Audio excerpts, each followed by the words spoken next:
This is the Radio Generation News. Good morning, I'm Winnie Maganga. The Council of Governors says county chiefs will not appear before the Senate Public Accounts Committee, accusing some senators of humiliating them during hearings. Speaking at Governor's Retreat in Kilifi, COG Chair Hamed Abdullahi claimed there has been rising harassment, intimidation and political witch hunts whenever governors are summoned. He said the council is concerned about what it calls ongoing mistreatment of governors by certain senators. On governors' appearances before the Senate County Public Investment Committee, we note with concern that governors are required to appear several times before this committee to discuss investment issues, including various funds in the counties. Governors have therefore resolved that they will only appear once before this committee of the Senate County Public Investment Committee. The government has released additional resources to address worsening food and nutrition insecurity affecting millions of Kenyans, Deputy President Kithure Kindiki has said. Speaking after a high-level consultative meeting on Monday, Kindiki said the government had reviewed the national drought situation and agreed on urgent measures to cushion affected communities and protect livelihoods.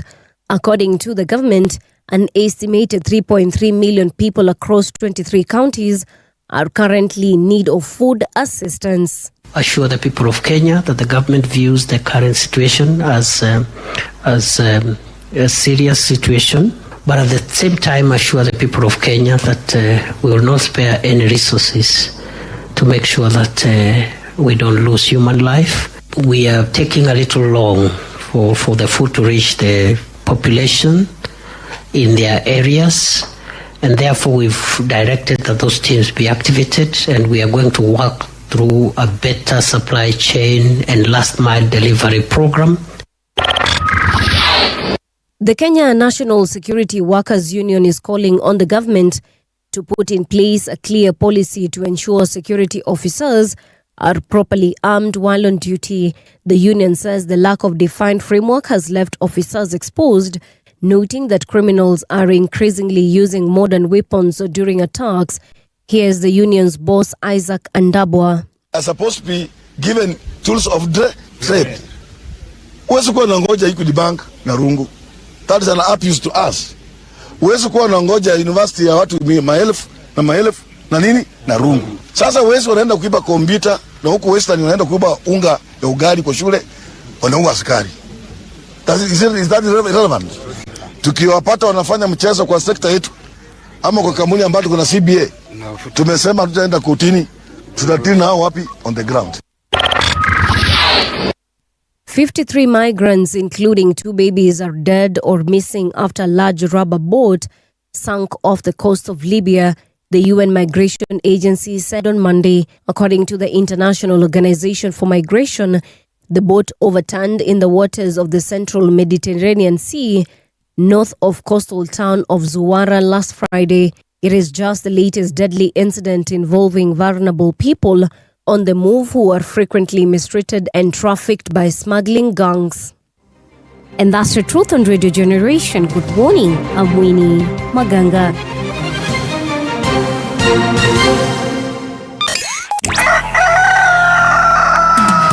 In the beginning, there was morning radio.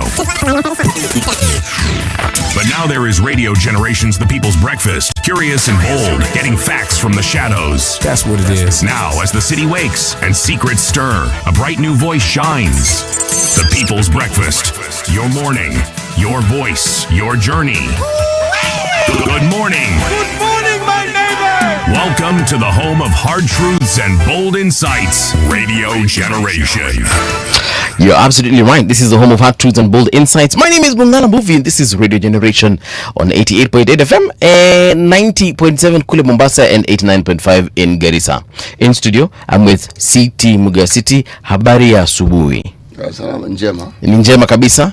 Naona tuko pale wapanguza miwani yako. Miwani kuna jina nyingine kwa Kiswahili kweli haina. Shades kwa Kiswahili ni do we have a word for shades? Not that I know of, really. Okay. So But nina hakika kama tukiuliza hatuwezi kosa. No, wenzetu wa Tanzania watakwambia nini? Kwani wenzetu wa Mombasa hawezi tuambia? Not really. Why? A lot of our Swahili in Mombasa has been influenced tremendously by Sheng, Zanzibari. Oh. Yes. Because I know the folks who actually even wrote the Kamusi, the folk or the folks come from Zanzibar. Yes. If I remember well. But wajua sasa Kiswahili has its dialects. Yes. Hiyo ni Kiunguja. Kiunguja. Yes. The Swahili that is spoken in Lamu is called Kiamu.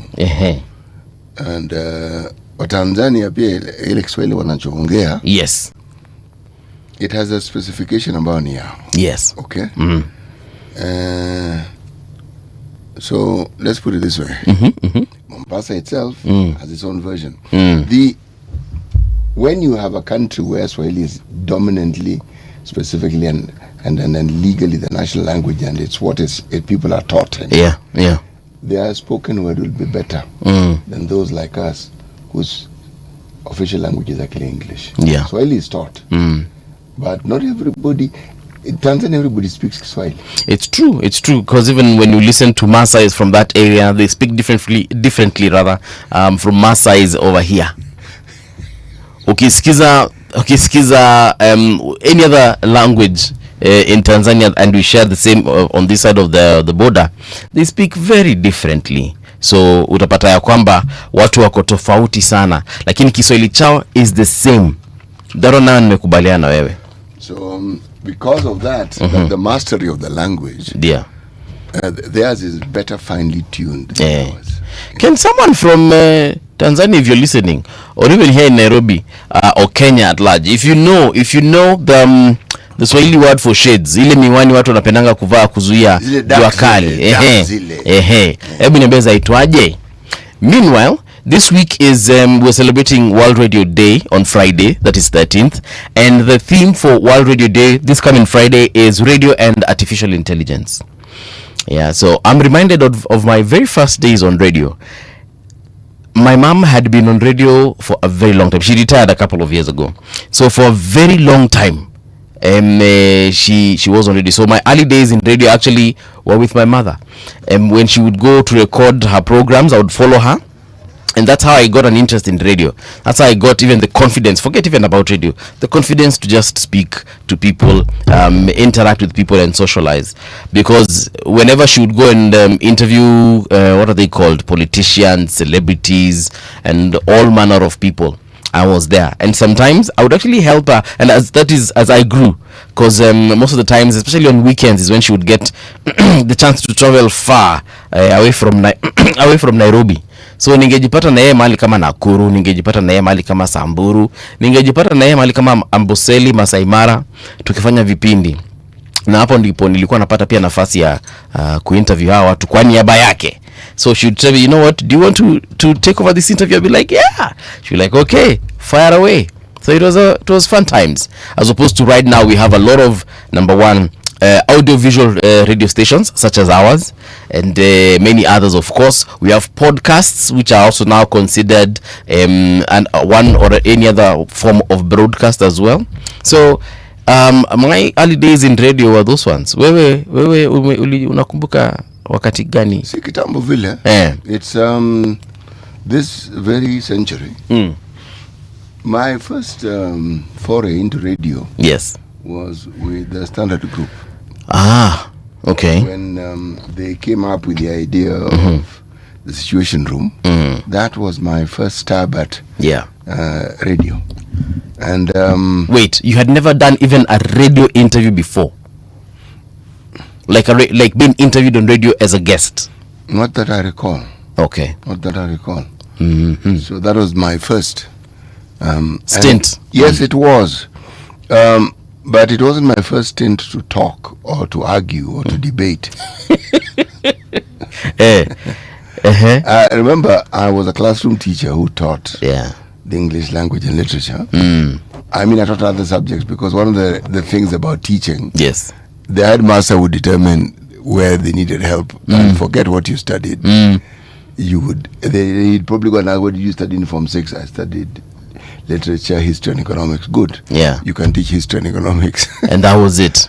Yes, and I taught history and economics also. Okay. But they were fun subjects to teach. The point is, yes, talking on radio and being heard and expressing views that I had expressed before when I was talking with other people socially and having it aired. Yes.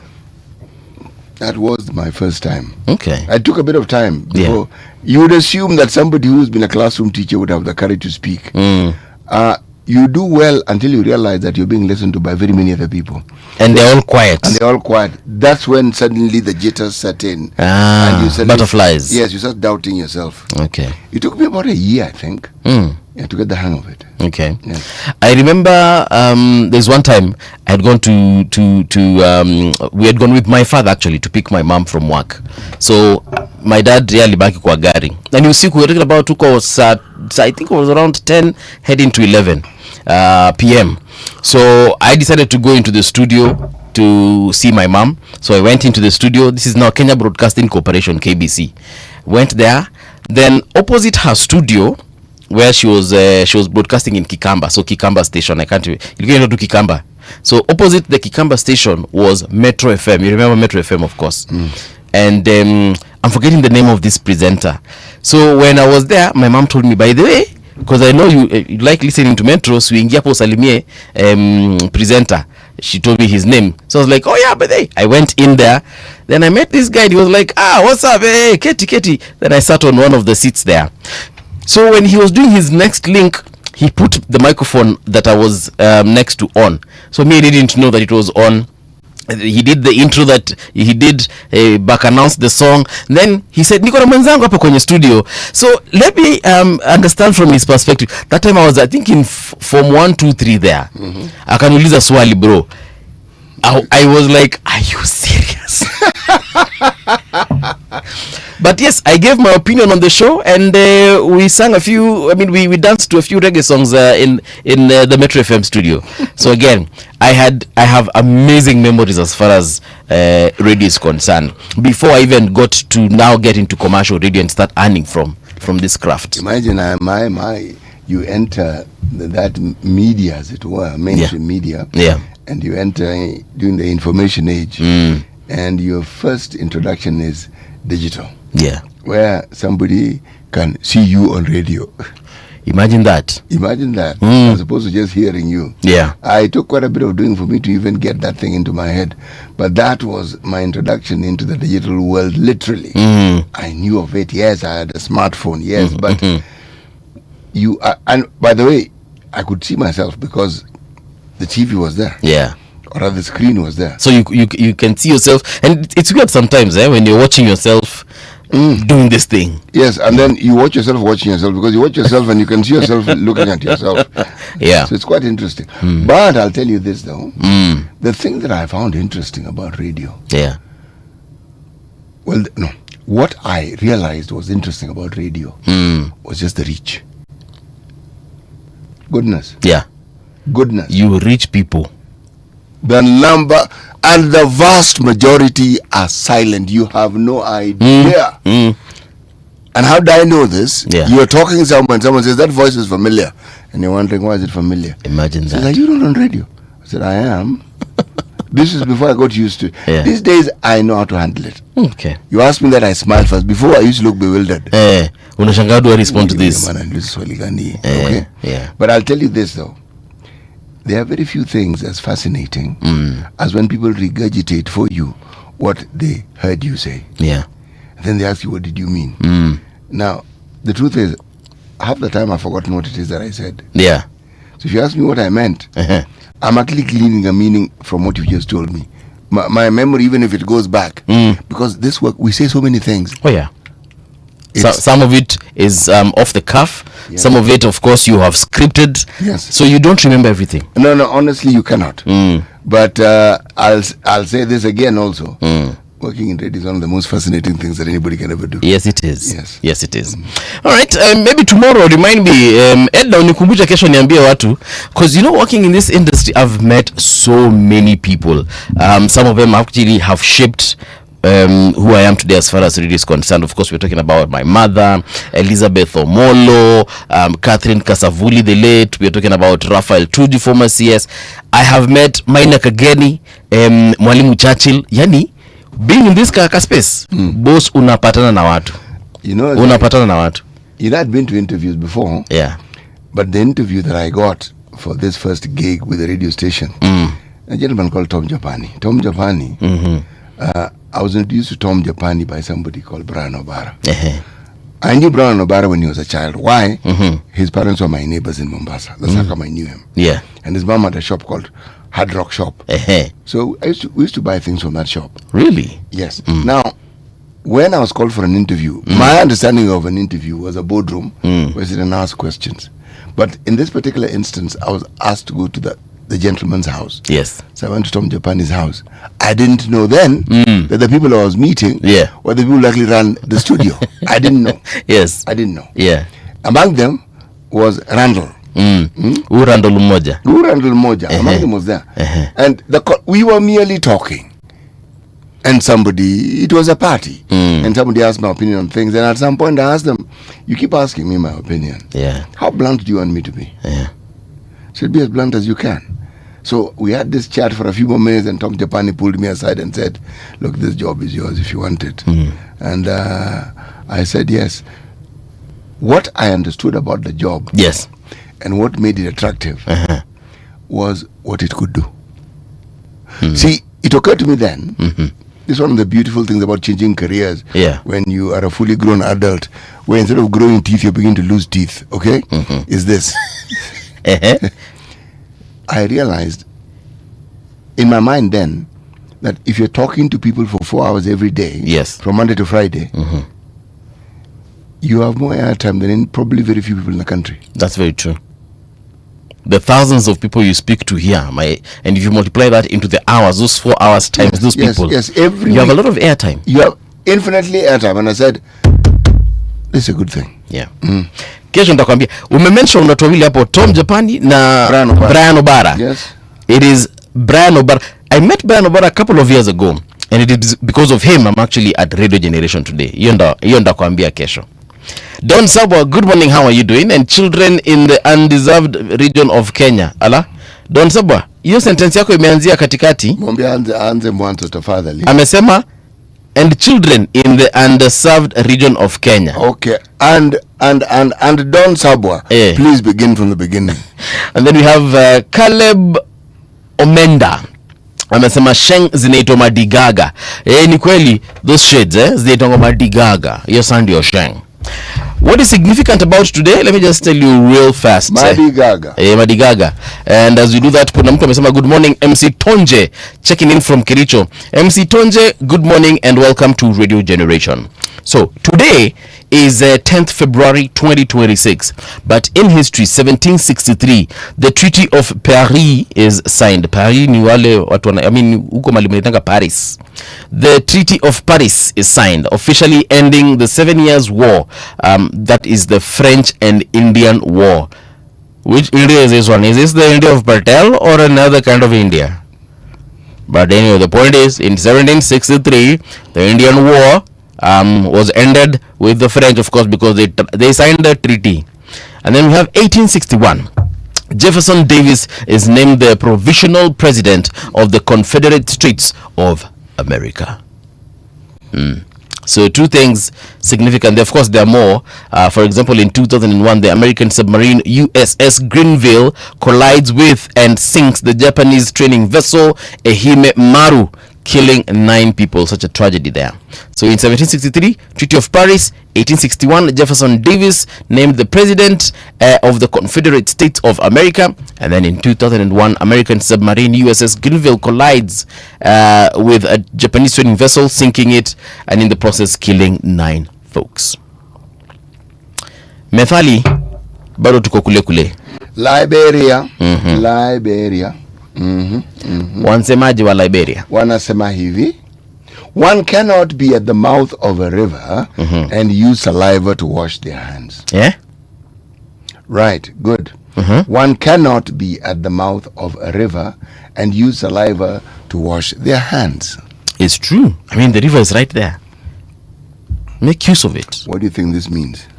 It means that we need to make use of the resources that are available to us. I want to task our guests today with this proverb. Yeah.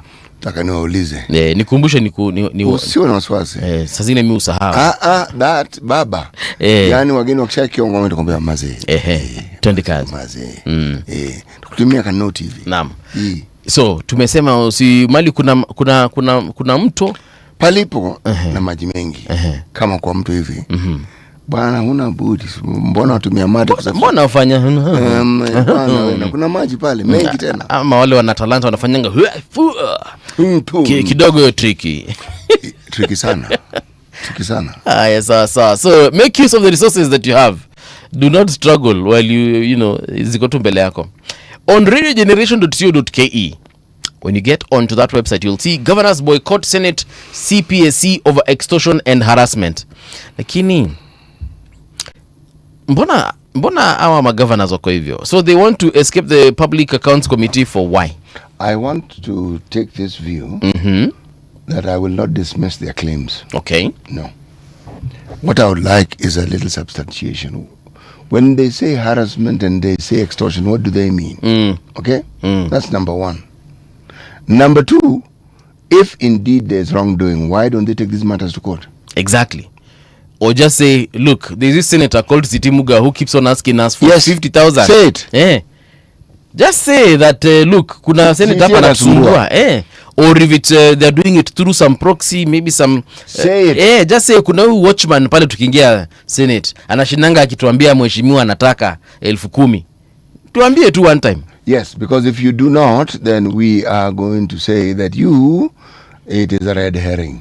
You do not wish to be questioned. Now, they are saying that the Council of Governors expressed concern over the conduct of certain Senate committees, citing what is described as escalating cases of extortion, political witch hunts, harassment, intimidation, and humiliation of governors during oversight engagements. What do they mean exactly? Now, in a resolution, the council declared that governors will not appear before the Senate County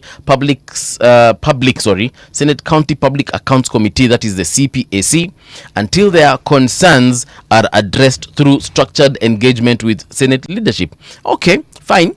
At least they've provided a solution. They've not said that hatukuji. Lakini before ifike hapo, si kila governor akona mwenzake katika county ambaye ni senator wake. You just call your senator also and you just be like, yo, my brother, hiyo committee yenu mnashinanga mkitwitter, there is this guy, they keep on harassing. Or when we come there, you guys are embarrassing us in front of the media. You're not asking questions that What is it that constitutes an embarrassment? What is it that constitutes every point that they have raised as a complaint? Yes. They really need to do a little more than just telling us that they're being harassed and they're being intimidated. No, they need to be clear. Political witch hunts. They need to be implicit. They need to tell us this thing that they are referring to as harassment. Yes. This thing that they are referring to as extortion. What is it? And who is it that is extorting? Yes. And then they have their own political formations. Some of them belong to Wiper. There are those who belong to UDA. There are those who belong to ODM. There are also other avenues of solving this issue. And I'm sure some of these committee members of the Senate, chances are they belong to the same party as the governor. You can also use party channels to address some of your issues. For example, just tell through the party channels, like, guys, tunaitwa kwa Senate na huyu senator huyu ananitukananga nikifika hapo, huyu ananitishanga 10,000. Kwa nini unanitishanga 10,000 wewe? There are many ways of sorting this issue before it gets to the media the way it has. Well, the way it has, the complaints are vague, to be precise. They are just statements that have been made. Yeah. Without substantiation, they're just statements. Yes, there is no meat to it. There is no body to it. It's just statements. But then also, it is not the first time that these governors have shown that they do not wish to be held to account. Yes. That is the other conversation. Because now that is what comes out very clearly. Yes. Because it's not the first time they have said they do not want to be asked questions. No, they've said it before. So implicit in that statement is that they feel they are above certain laws or they're just simply above the law. Yeah. They are too important and too big to be asked questions. To avoid all these things and to the conclusion of such things that may appear to paint the governors in a negative light. Yes. Can they just be clearer, please? Exactly. You've raised the complaints. Yes. Be clear. And let's not forget they've also clashed several times with the control of budget and this other budget person anaitwa nani? Controller. Kuna controller na huyo mwingine. No, there's the other one. It's called the ule mwenye anakujanga kuangalia after mshatumia pesa vibaya. Yes. It's called Auditor General. Yes. So they've thank you. I was about to say Inspector General. So they've clashed several times with the control of budget. They have clashed also with in terms of just saying that we mnatuliza maswali mingi sana with the Auditor General. Then now mnasema pia Public Accounts Committee inawasumbua. Hapa si hata sisi tunafaa kushikanisha vitu mbili tatu. We don't have a choice because these are bodies that are holding you to account. You're being asked where the Auditor General raises audit queries. Yes. This money was spent. This money was in the budget. Yes. You say it has been spent. Explain to us where it is exactly it was spent so that we can determine that the amounts that you speak of represent what it is that we see. Yes. Hawataki. Na unajua hapo ndio sasa shida inaingiana. Hawataki. So watuambie tu wanataka aje na tutaona venye tutawasaidia. All right. Next story, this one. Okay. Sasa. Oh yeah, here we go. I almost called OpenJ in here. All right. So this one is about High Court denies bail to Nairobi officer in fatal mask vendor shooting. You remember the gentleman who died last year when people were protesting the death of Albert Ojwang in the streets of Nairobi. Yes. He was called Boniface Mwangi, I believe. The person who died after being shot in the streets. No, Boniface Mwangi is alive and well. No, there's a Boniface who was actually shot in the street. There is a Boniface who was shot. The guy was shot in the face. Yes. That one is the one I'm talking about. The guy who was selling face masks. Exactly. Yes. So kuna huyo askari ambaye alimfiatulia bunduki kwa uso wake. He has been denied bail. So that case is ongoing. LSK flags raising sexual harassment claims, seeks law reform in Kenya. Sexual harassment. Hebu tusome hii. The LSK has strongly condemned a surge in allegations of sexual harassment within the legal profession, describing the conduct as an abuse of power that amounts to both professional misconduct and criminal behavior. In a statement issued on February 9th, 2026, the society said the complaints widely shared on social media largely involve associates, interns, and pupils in law firms and other organizations, including non-governmental organizations. I don't know about where these other folks work, but me, everywhere I have gone, I've gone to work, we are usually given a very elaborate sexual harassment policy. It's called a manual. That manual. Na mnaambianga, my friend, this and this and this. Take note. Mambo mengine unaweza sahau. Lakini hii take note, because you never know. There is a discussion that we don't have as much as we used to last year. It is the question of mental health. There are cases which, when you deem or you see an increase in them, or you see an increase in the reporting of them, it usually points to a certain breakdown in certain moral or ethical matters. The moment you have sexual harassment, the people who tend to bear the brunt of it are younger people. More than others, younger women. So you ask yourself, those who perpetrate these are men. Some may even be women, but predominantly men against women. And these men by and large are older. So you have to ask, the moral fabric, where somebody who's younger than you is either treated as a younger sister or as a daughter, went out of the window, someone didn't it? Yes. Okay? Yes. The understanding that perhaps you need to look out for somebody who's younger and is new at the profession went out of the window, didn't it? Yes. But it doesn't start there. This is a manifestation on a broader scale on the power of influence and the power of example. Yes. When people in authority break the law, I don't think it occurs to them just how far-reaching the example that they have set go.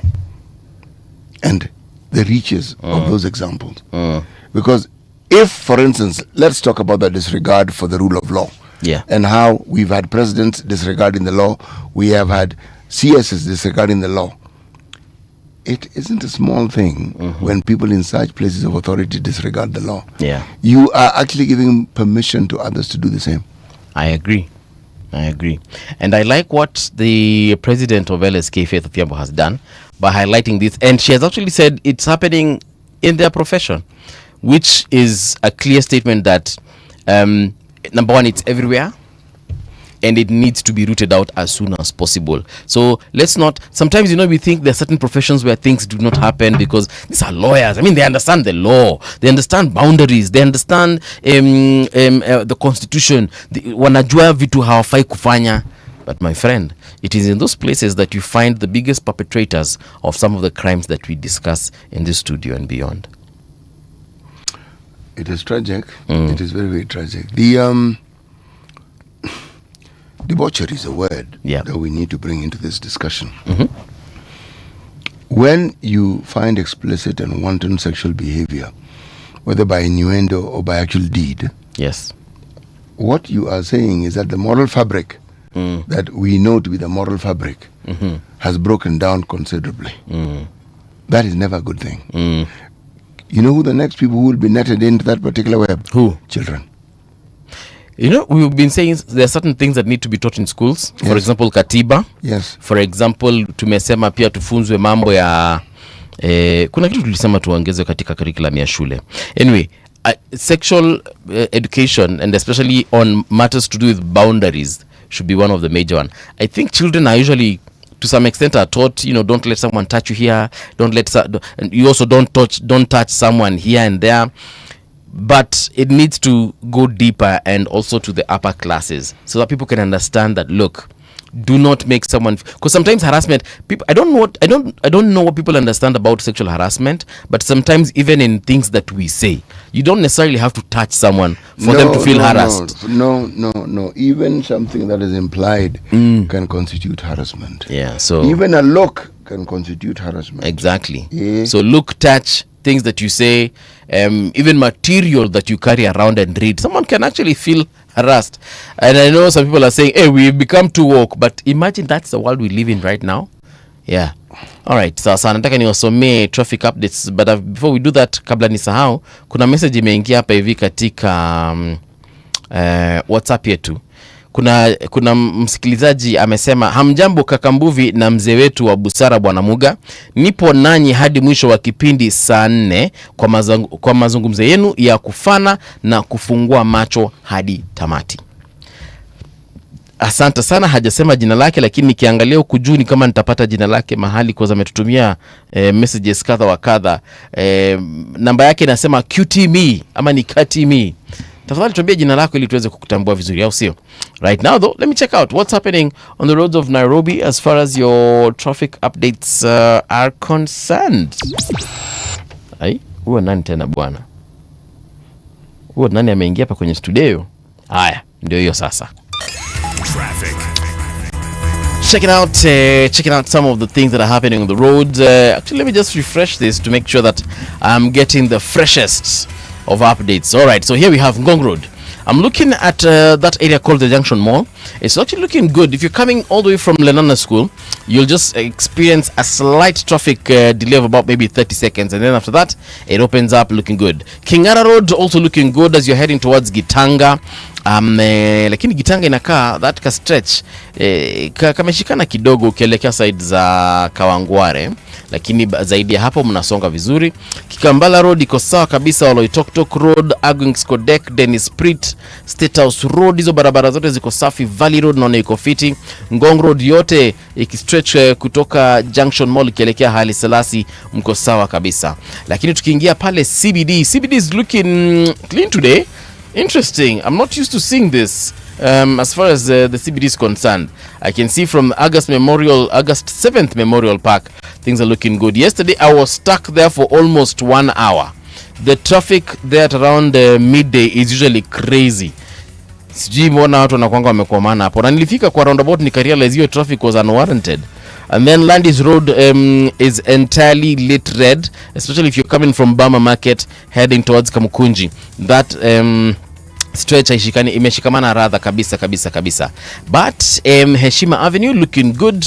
If you're driving along Muhammad Yusuf Haj Avenue, you guys are moving quite well. Pumwani Maternity Hospital kule ukielekea maeneo ya Isili mko sawa kabisa. Actually Isili leo kuko empty kabisa, which is a good thing at around 6:35. But I can assure you by the time this place igonge saa moja na nusu, I don't know what usually happens there. It's like bahali yake yote watu wanaamua kuingia kwa barabara. Outer Ring Road. Okay, city sawa. Nimeacha. Outer Ring Road is looking good at this particular hour. Mutarako iko sawa pia, Kangundo iko fiti. Kangundo Road that is iko fiti. No complaints. Kayole Spine Road also looking good. Today Eastlands, actually Eastlands hakuna complaints. Ama nimeongea mapema. No, it's looking good unless mniambia mahali kuna traffic. Nikiangalia Garissa iko sawa kabisa. Madogo kule naangalia mahali panaitwa Abarat. Hiyo barabara iko fiti sana. Wait a minute. Am I seeing yellow lines along this road? Where are you guys going? Where are you coming from? So for the first time I'm actually seeing traffic heading towards Garissa at 6:36. Yes, so that means there's a lot of activity, and actually there's a red line along the A3 road, and it's a very long stretch. What's not happening there? I wish I could see properly via satellite view. But yes, anything on the road you think I should know about, why don't you let me know? Mombasa mwasemaje? Mombasa hamna shida yote. Mombasa County. I'm just seeing green lines here. Yeah, so if anything is of significance, please let me know, and I'll definitely let Kenyans know. All right. Let's check out what's happening as far as magazeti are concerned. Shall start with the Daily Nation. Governors defy Senate amid bribery scandal. We've just touched on this a little bit. Na wamesema ya kwamba they need a couple of things addressed, but missed Senate invites on Monday include the following: Stephen Sang of Nandi, James Orengo of Siaya, Joshua Irungu of Laikipia, Mudhomi Njuki of Tharaka Nithi. This guy kwanza last week alitoroka tu Senate vizuri tena sana. Alikuja akawagotea akamwambia acha niende hivi na kam, na hivyo ndivyo alienda bila kukam. Cecily Mbarire from Embu County, Irungu Kangata of Muranga, Isa Timami, Lamu County. Those are the folks that have been pointed wakaambiwa nyinyi. So this is what the paper is saying, Impunity, that's the question. County bosses have resolved they won't appear before a Senate watchdog committee, accusing its members of extortion and embarrassing them to gain political mileage. Their protests come as outrageous expenditures are exposed during County Public Accounts Committee hearings on audit queries, which governors claim senators are exploiting to extort bribes, but senators have dismissed the accusations, arguing the county chiefs have resorted to the smear campaign in an attempt to dodge accountability. They have vowed not to relent in the quest to stop looting of public funds. Now, others who are notorious for snubbing the Senate have been mentioned here. For example, Mombasa County Governor Abdul Swamad Nasir, Abduyo Guyo from Isiolo, Leti Lelelit of Samburu, Simba Arati of Kisii, Gideon Mungaro, Kilifi County, and then Fernandez Barasa of Kakamega. Hao ndio wametajwa hapo. Former Mayor MP how many are those in total? So if we look at the ones that missed Senate on Monday, 1, 2, 3, 4, 5, 6, 7 plus 6, 13. 13 out of, and there's supposed to be 47 counties, yes. So 33 of them are the ones who are in. Well, 33 have not missed, or at least have not been summoned yet and refused to come. You remember we mentioned Meru governor last week.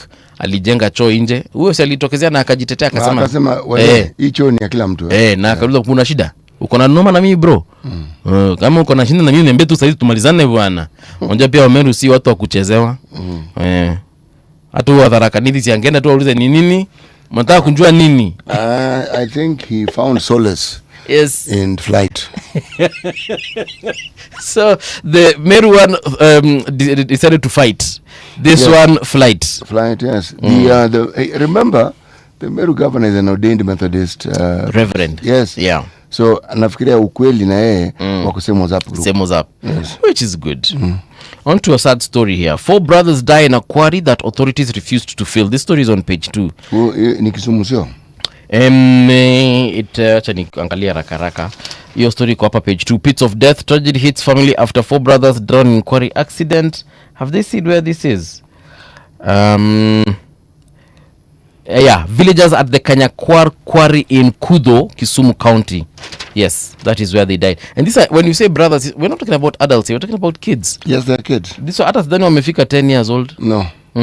So they're saying the deceased siblings Hilary Otieno 8 years, Chris Brown Otieno 10, and Wayne Otieno 15. And then we have Kelly Otieno. So Kelly Otieno and Wayne Otieno 12 and 15 years of age. They look quite young, man. And this quite a sad story. Brothers, one family just swept. You've lost 4 children. Imagine. At a go. That is not easy. Yeah. Pit of death is what they're calling it. An ill-fated trip by 4 siblings to an open quarry to fetch water has left residents of Kanyakwar village in mourning, the latest in a rising number of similar tragedies.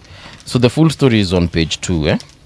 Former Mwea MP linked to car theft syndicate. Who is supposed to be held responsible for this? For the quarry? Yes. Number 1, and this is just me educated guesswork, county officials, that is the county governor. Yes. And na watu wake wote. And then the people who dug that quarry. So I'm talking about... Somebody must own that quarry. Yes. Who is it who owns that quarry? Yes. Because then what are the requirements? Once you have dug up a quarry and you've taken out the aggregate that you needed for whatever purpose, what are the requirements? What are the legal requirements? What are you supposed to do? Are you supposed to fence it? Are you supposed to fill it up? What are you supposed to do? If people are fetching water, it means when it rains, water collects there, isn't it? Right. And also means it is deep. For you to drown, it has to be deep. Now, in America, I don't know what happens in Kenya. And the reason I'm mentioning America is because I literally watched a story a week ago. And they were talking about those dangerous quarries also in the US. The requirements there, if I remember the video well, they were saying, number 1, ukishamaliza kuchimba, ukimalizana nayo, you fence it immediately as you plan to refill it, and you have to look for material to fill that shimo in case all the material you dug out has been used. So you have got to tafuta venye utaziba hiyo kitu. The yardstick has been set by a company that was mining in Kwale County. It was called Tiomen. Their understanding was that they would return the earth to as near as possible the state they found it in. They dug up the earth, you'd return most of it there. Yeah. So there is no gaping hole. There is no place for lots of water to gather. There is no deep crevice. Once filled with water could actually be a source of problems. You have not heard children in Kwale drowning because Tiomen did what they were supposed to do. Okay? Now there's a county government ministry that deals with such matters. Why? If you have a quarry and you're excavating it, you get a license. That license is given to you by the county. So if you're good at taking licenses, and I mean getting paid so that you issue licenses, what are the safety measures that you put in place for people? The county government should be sued. And those who should be enjoined are those who own the quarry. So the owner of the quarry, the contractor who dug that quarry for sure, because ilikuanga responsibility yake kuziba, ilikuanga responsibility ya mwenye hiyo quarry ama hiyo shamba kuensure contractor ameziba, and it is the responsibility of the county to ensure that all these people have done their duty. Chief officer, CECS, whatever they are called. Yes, CECM. That's the one. Did I say S? Yes. But you are close. I was close, not too far. MCA. It is the MCA who provides oversight. All these people have failed. All these people should be taken to court. Yes. Because really, 4 children. Should we also throw in the National Ministry of Mining? Why should we leave them out? Okay. In fact, let's start with the minister, shall we? The CS. Let's call the CS. And in fact, let him be mentioned in this. So because Joho should also be directly responsible for... he is actually. He is. Joho didn't even know that thing even existed, I'm certain. But how do you account for lives that did not need to be lost? Because someone didn't do what they were supposed to do. No. So again, the thing I was watching from the US, this is what they were saying about such quarries. Number one, sometimes people don't drown because they do not know how to swim. No. Sometimes those waters are extremely cold as opposed to the environment that they exist in. So unaweza jitupa pale ndani ukidhani imagine ile the kawaida temperature, my friend, you get in there and it suddenly freezes you. Your muscles freeze, they become rigid. Atrophy. Exactly. And you don't move, and that's how you drown. Of course, there are those inexperienced ones. Now in this case, children below the age of 15, it's even worse. How will they know all these things? Sasa maybe they don't even know how to swim. Alafu unajua watoto pia na kucheza, sometimes one thing can lead to another. You can hit someone, they lose consciousness in the water, and you do not know how to save them. By the time you realize this person is gone, so this one definitely something needs to happen. Heads need to roll. Former Mwea MP linked to car theft syndicate. Directorate of Criminal Investigations detectives have arrested former Mwea MP Peter Gitau on suspicion of involvement in the theft of vehicles, including a truck belonging to Murang'a County government. 2 lorries were recovered in Mombasa with fake registration numbers, according to the police. Where? Yeah, even what do you comment really? Well, let's get the details, shall we? Because that has been mentioned doesn't make him guilty. Let's wait for more evidence so that we can understand exactly what is going on, isn't it? Yes, you can get the full story on page 3 of the Daily Nation. Lastly, on the front page of the Star, make or break test for Kalonzo Rigathi in 2-day retreat. Full stories on page 45. A survivor of HIV, cervical and colon cancer, Vivian's journey through 13 surgeries is a story on page 2.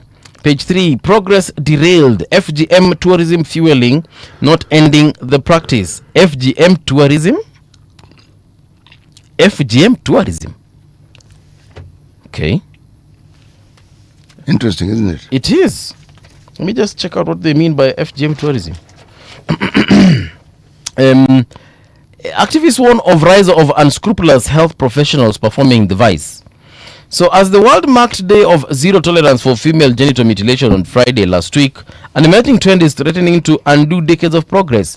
Medicalized FGM, whereby greedy and unscrupulous health professionals perform the procedure, is on the rise as advocates turn to the courts to defend and enforce hard-won bans and protections. Now, the National Gender and Equality Commission documented this shift.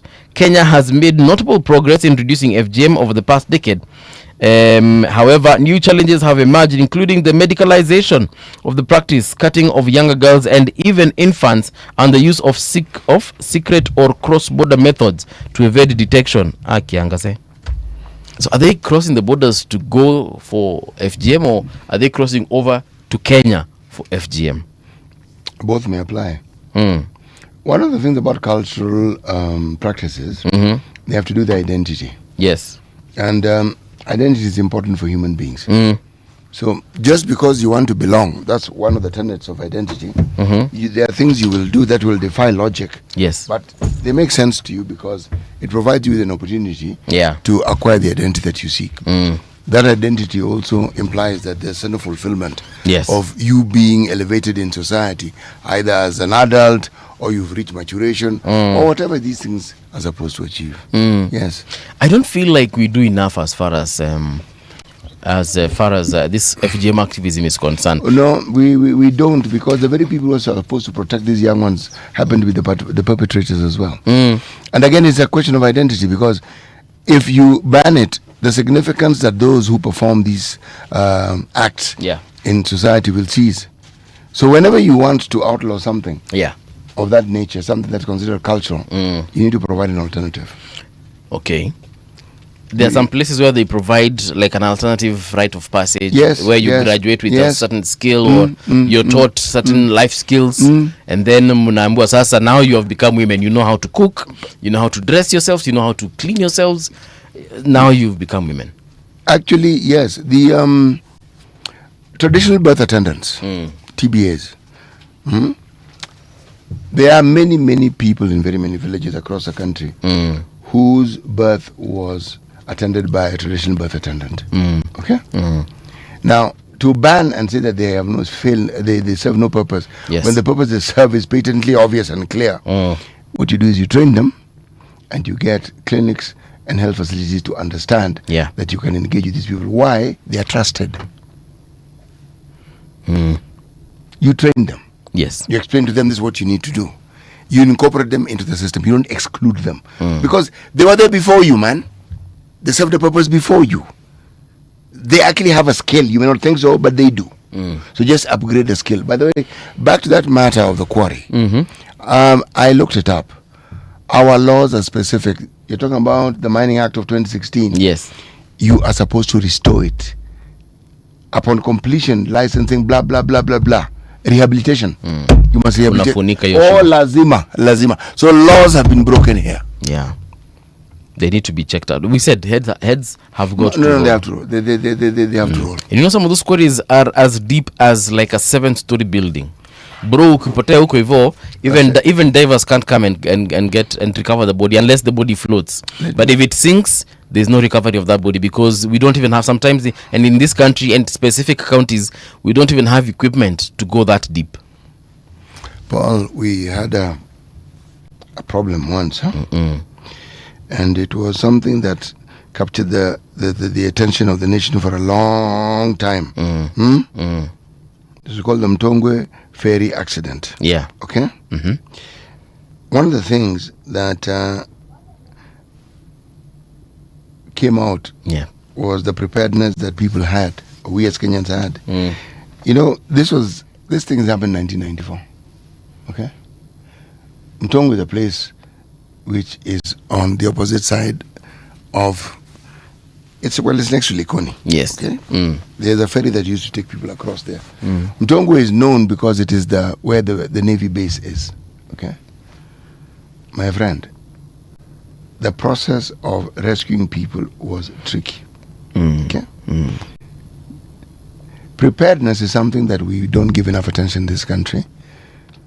What happens when we have this disaster? What happens when we have flooding? What happens when there's a drought? These are disasters. What happens? What happens when there is an accident on the side of the road and it involves a tanker carrying fuel? What happens? The agencies that are supposed to take care of these things exist, but carrying out the mandate never really seems to be a priority, does it? It's never. Let me look at the Business Daily. Please do. Kibaki Uhuru Era Loan Fund falters as hustler Nyota rise. Loan disbursements under affirmative action funds established during the administrations of Moi Kibaki and Uhuru Kenyatta have fallen significantly, highlighting a shift by the Kenya Kwanza government to new digitally driven credit programs such as the Hustler Fund and the Nyota Project. Netbank commits to retain all existing NCBA staff. Remember, Netbank who bought off a huge chunk of NCBA? Right. Banks call for CBK rate pause amid loan pricing changes. Commercial Bank wants the Central Bank of Kenya to leave its benchmark rate and change so as not to interfere with the ongoing repricing of loans and transition to a new risk-based framework. Okay. NSC starts buying, selling of shares directly via M-Pesa. So now M-Pesa is what you need to buy and sell. Right. Google rejects 61% of Kenya's censorship asks. Communication Authority asked tech firm to take down 42 videos posting state-cited national security information for removal. Tech giant rejected 69% request from Kenyan government to remove content such as YouTube videos and search listings amid a surge in takedown demands, underscoring a growing friction between the state and global technology firms. Google declined 26 of the 42 items it received from Kenya, citing national security, defamation, and hate speech in the last 6 months of June. Right, this one should boil nicely over time. Trained savages. This is the headline in the Standard. It's only one headline. And it's about, the story is about a KMTC student who was killed. And this is what they say. Rather than give assurances, the police reveal the callousness with which it treats human life. In an outrageous turn, it seems to blame residents for the death, which points to a remorseless service unable to tame officers thirsty for the next drop of blood, despite valiant efforts made to turn the police force into a police service, to align it with requirements of the Bill of Rights in the Constitution, whose spirit to save human life. The behaviors therein have stuck in a gone by era. Right. Human rights training is not a new concept. It has existed for a long time, and during our time, the course was known as liberal studies. The situation begets impunity, with officers contravening rights aware that nothing will happen to them. In most instances, there is no penalty against the abuse of human rights, and is business as usual due to lack of accountability. The subject and the discussion about mental health, yes, has to come in, because the easy thing is to blame the police for the violence, but I want to understand the trauma that we inflict on the police service, either because of the remuneration that we give them, the equipping of the police men and women to do their duties, the ecosystem in which they live, work, thrive. Are these a well-resourced group of people? There is no accounting and justifying the killing of innocent people. Yeah. None. It doesn't matter what you say, you cannot. However, the vast majority of policemen and women do not perpetrate crime, because if they did, very many Kenyans would have died by now. Yeah. There are those who do so. We have to ask these questions. Do police men and women get debriefing? Because when people die, it is them on the scene. A body is rotting, it is them on the scene. There's a grisly accident and people have died and their bodies are strewn all over the place. It is the police who are called. There's a robbery, it is the police who are called. It is them who are called, it is their duty. Yeah. Do we prepare them and equip them adequately to carry out their duties? What is the mental state given everything that they encounter? There's a cop friend of mine, Ako DCI. He works at a police station. So there's a time I was visiting him, and he told me that he had to cut our visit short. Right? Like he had to leave, and I was like, "Oh, nenda hapa kanambia, we've just been told of a dead body at some building somewhere within their precinct, and they had to go." So nikamuuliza we. And this was it was around 3 p.m. when I was visiting him. Kanambia, I have to go. Wewe si tutapatana baadaye. Nikamuuliza, "Wa, hii kazi ni ngumu sana, si now you umetiwa mwili?" Kanambia, "My friend, this is the 4th one today." I was like, "Wait, what?" Like, yeah. At 4 a.m. we were told, "Oh, someone is dead." We went. At around 10 o'clock, we were called for 2 bodies at this place. Now we have been called for another one. Akanambia, I won't be shocked when atachukua shift after, because the shift yake ilikuwa inaisha at around 5. Akanambia the person in the next shift might be called for some 2 more bodies. Like, how on earth? Now you tell me. Yeah. We'll also ask for the debriefing. Because if it affects them, how do we understand that they arrive at an even keel? Because they're experiencing something that people don't experience on a daily basis. Yeah. The hard questions have to be asked, even as we apportion blame. We can't respond to all these situations by just blaming. The blame and the finger pointing is necessary so that we know exactly where it began. But there is more to the story. There is always more to the story. This person has got to arrive. This policeman has to arrive at the scene of crime, of course. At whatever time. Yes. Examine the scene. Yes. Take pictures. Yes. Then look at the scene and determine, was this a murder? Was this a suicide? Was this a whatever? And then begin the investigations. Turn the body. You know, they have to wear those gloves of theirs. Turn the body. You tell me how many bodies they see in a day. Yeah, precisely. So turn the body. Angalie aone hii macho hapana. Hata afungue hivi mdomo aone kama kuna kitu imekwama huko ndani. You tell me how this is. So because, and then this person has got to go back to the office, now write a report of the scene. This person has a family. This person has a home. Yeah. In many cases, if it's those old police houses, it's a hovel. It's not even a house. Okay? And this is the person, this poorly resourced. This is the person whom you are entrusting the lives of other citizens. You know, I told you I lost my brother last year, about one in 2024. Yes. So it was suspected poisoning, and they had to do an autopsy. So again, we were given a DCI officer to accompany us to the autopsy, whatever.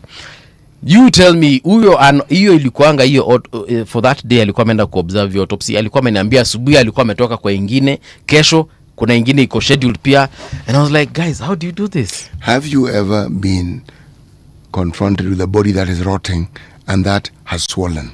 I have, so I know. The smell, first of all, will kill you. The stench, rather. You carry the body, and I'm on live ready, let me not be too descriptive. It's crazy. That one time that I encountered is in my mind to date, and it's etched. There's a couple does that probably 2 days. Yes. In a month. Yes. Aya. Let's check out news. When you do return, of course, kuna salamu lazima nitawapatia for the folks who are joining us online. If you haven't, why don't you check us across all our social media spaces? That is at Radio Gen KE, and on YouTube and Facebook, it is Radio Generation Kenya. Here's the news.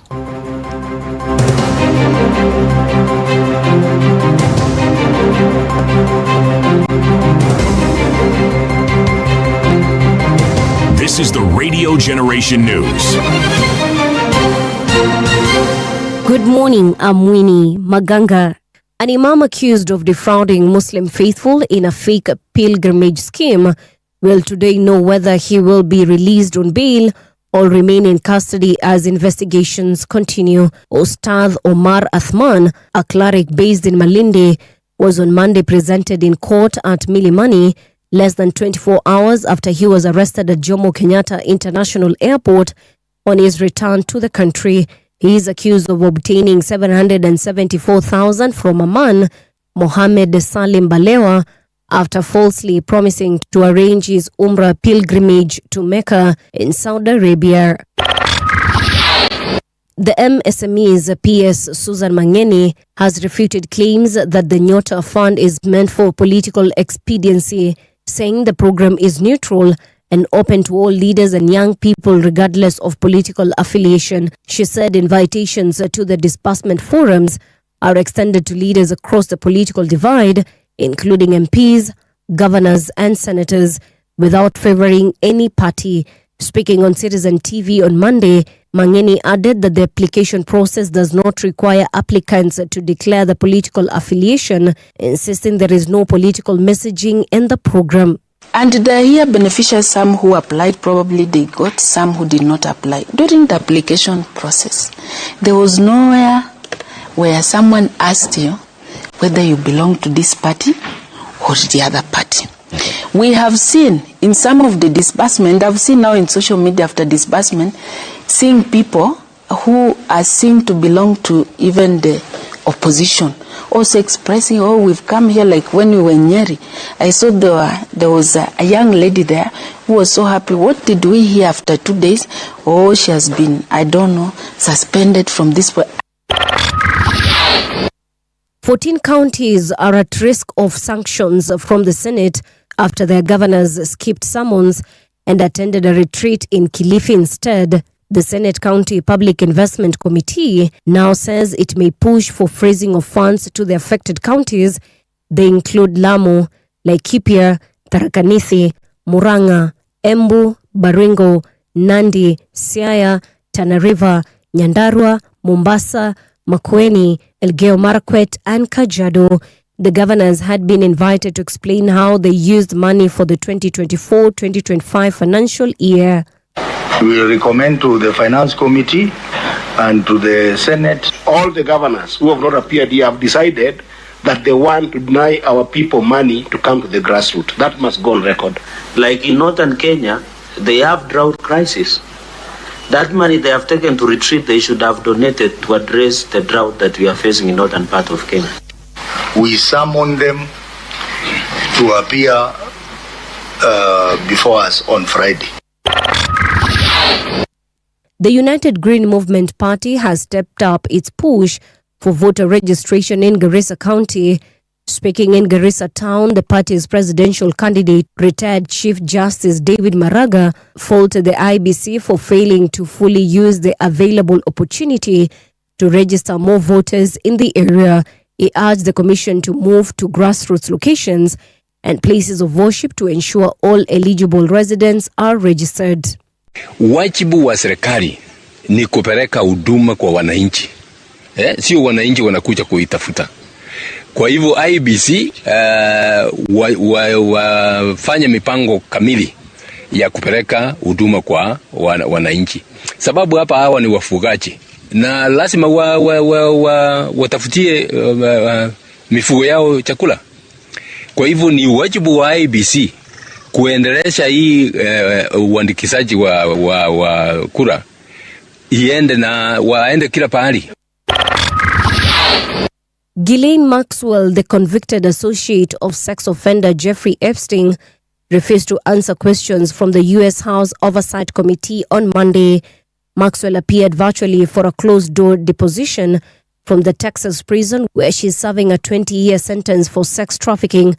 Republican House Oversight Committee Chairman James Comer said that, as expected, Maxwell pleaded the Fifth Amendment, invoking her right to remain silent. And that's the truth on Radio Generation. Good morning, I'm Winnie Maganga. The views and opinions expressed on this program are those of the guests and do not necessarily reflect the views of Radio Generation. Radio Generation assumes no responsibility or liability for the interviewee's views. This is Radio Generation. In the beginning, there was morning radio. But now there is Radio Generation's The People's Breakfast, curious and bold, getting facts from the shadows. That's what it is. Now, as the city wakes and secrets stir, a bright new voice shines. The People's Breakfast, your morning, your voice, your journey. Good morning. Good morning, my neighbor. Welcome to the home of hard truths and bold insights, Radio Generation. Very good morning to you. It is now 7 minutes past 7 o'clock. How are you doing? This is Radio Generation on 88.8 FM in Nairobi, then 90.7 in Mombasa and 89.5 in Garissa County. Kama unanisikiza na unanipata kutoka pande hizo, let me know how it is there. Now, before I introduce our guest, let me give a few shout outs to the following folks. Number one, I said Don Sabo, good morning. Caleb Omenda, how are you doing? And then we have Michael Olande, good morning team Radio Generation. Lydia Cherono, morning Majestic, Paul and Senior, tuned to hapa in Texas. Then George Omwenga amesema good morning City and your son Mbuvi. You're a super duo. Congratulations. Well, thank you so much George Omwenga. You're the first one who said father and son. And then kuna Zen amesema morning fam. Have yourselves a blessed day. Well, Zen, morning to you and have a good day. Motodhia Dhiaka amesema good morning City and Movie. Governors are just running away from accountability. They are looting counties dry. That's very true. Lydia Cherono amesema NEMA nailed. Oh yes, on that issue of the quarry. Yes, that is the one of the bodies or institutions that we need to question. So NEMA definitely should be enjoined on that particular suit if at all there is one. The real SC amesema parents are to be blamed as well. Yes, parents should be responsible to a certain level and to an extent for sure, because of ensuring that just ensuring that their children are safe. They should know where their children are at all times. But also kuna wakati mwingine tu you can't police your children 24/7. Then we have the real SC also saying my condolences are with the family. Parents, please beware of your surroundings or where your children play. Polite tall guy amesema morning from Nakuru. Good morning. Alafu kuna the real SC watching from Minnesota it is. Karibu tena sana to the show. By the way, yes. This isn't one of those stories where I am going to accommodate this idea of parents looking after their children. That quarry should not have been where it is, and it shouldn't have been in that state. True story. Okay? Had the people who are supposed to ensure that particular quarry is rehabilitated as is required, that accident or incident would not have occurred. Yeah. Okay? Kuna mtu ametukumbusha that is Lydia Cherono. She has reminded us that NEMA also needs to be enjoined on that particular complaint. They do. This thing of parents must look after their children. What do you mean? Are you telling me those children go to the age of 15 and 12 without being looked after? Well, what do you think had been happening all that time? They had been looked after. So this one incident, suddenly parents need to be watchful. Well, the community needs to apply pressure on the elected leaders to ensure that what needs to be done right by the citizenry is done. Yes. In studio at this particular minute, we have lawyer and political strategist Ruth Ambogo. Ruth, a very good morning to you. Happy New Year. Good to see you after very many years. Very many. You said 17. No, of course I was Let's kidding. not mislead the people. They might think I am above the age of youth. It's definitely not 17, but no, I was just joking because it's been maybe about 5 years since I last saw you. Yes. Yeah, 5 years. Ni nyingi lakini hiyo ni miaka mingi kitu sana. kama 3 hapo, 4 years. Yeah. Yes. How have you been? I've been well. Yeah. I've been well. All right. I sometimes, politics, when the season is out of season. Yes. You also give yourself shughuli. When is politics out of season in Kenya? No, like just the first 2 years after elections. Sometimes it's a bit out of season. Now is when we are back to season proper. Siri, do you agree? No, we are never out of season per se, but the octane of politics the first 2 years is not as high as it is right now. So I think for me, I took a break kidogo to focus on masomo. Nimemaliza Kenya School of Law, waiting to be admitted to the bar. Oh, really? Yes. Congrats. Thank you. Are you part of they were saying about 21% of the students mimi failed. sikukuwa kwa hiyo 21%. Uko kwa 79. Mimi niko kwa 21% failed, right? Yeah, it was about 31% failure actually. Oh, no, I was not part of the 21%. Okay, you are the above average student. No, good. There's no above average at KSL. You are either you pass or you fail. Yeah. Wow. Yeah. Congratulations. Thank you. Let's get down to business and just discuss this politics. You've said there's a peak season and there's a low season in Kenya. Yes. Well, it looks like we are in the peak season because if you look at the front page of the Star, for example, they're saying make or break test for Kalonzo Rigathi in a 2-day retreat. What do you think is happening between Kalonzo and Rigathi? Because as far as I'm concerned, these guys have been friends ever since the DP was facing impeachment at the time. I don't think there's any issues going on. I think the make or break retreat we are talking about is a retreat that is meant to set the tone for begin conversations about who is supposed to be the flag bearer for the United Opposition. As being a member of United Opposition, DAP side of things, I would tell you for sure that conversations have already started about who is going to bear the flag for the opposition, because I think it is a conversation that should be had now, because what Kenyans are saying right now, all Kenyans are saying right now is we know who we don't want, but we still don't know who we want. So I think for the United Opposition, for our side of things, it is proper that we come up with a solution, an answer for Kenyans as to who will we trust to bear the flag early enough, because the more we waste time, the more disorganized we will appear, and the lesser it will be for Kenyans, the harder it will be for Kenyans to trust us. So I think that this is the best time to begin those conversations. And by the way, the retreat is not just between Kalonzo and Rigathi. The retreat is a United Opposition leaders retreat. So out of that retreat, a lot of resolutions are going to come out. Hopefully that one of the resolutions that will come out will be who will be our flag bearer. But sometimes they might say it's a bit too soon.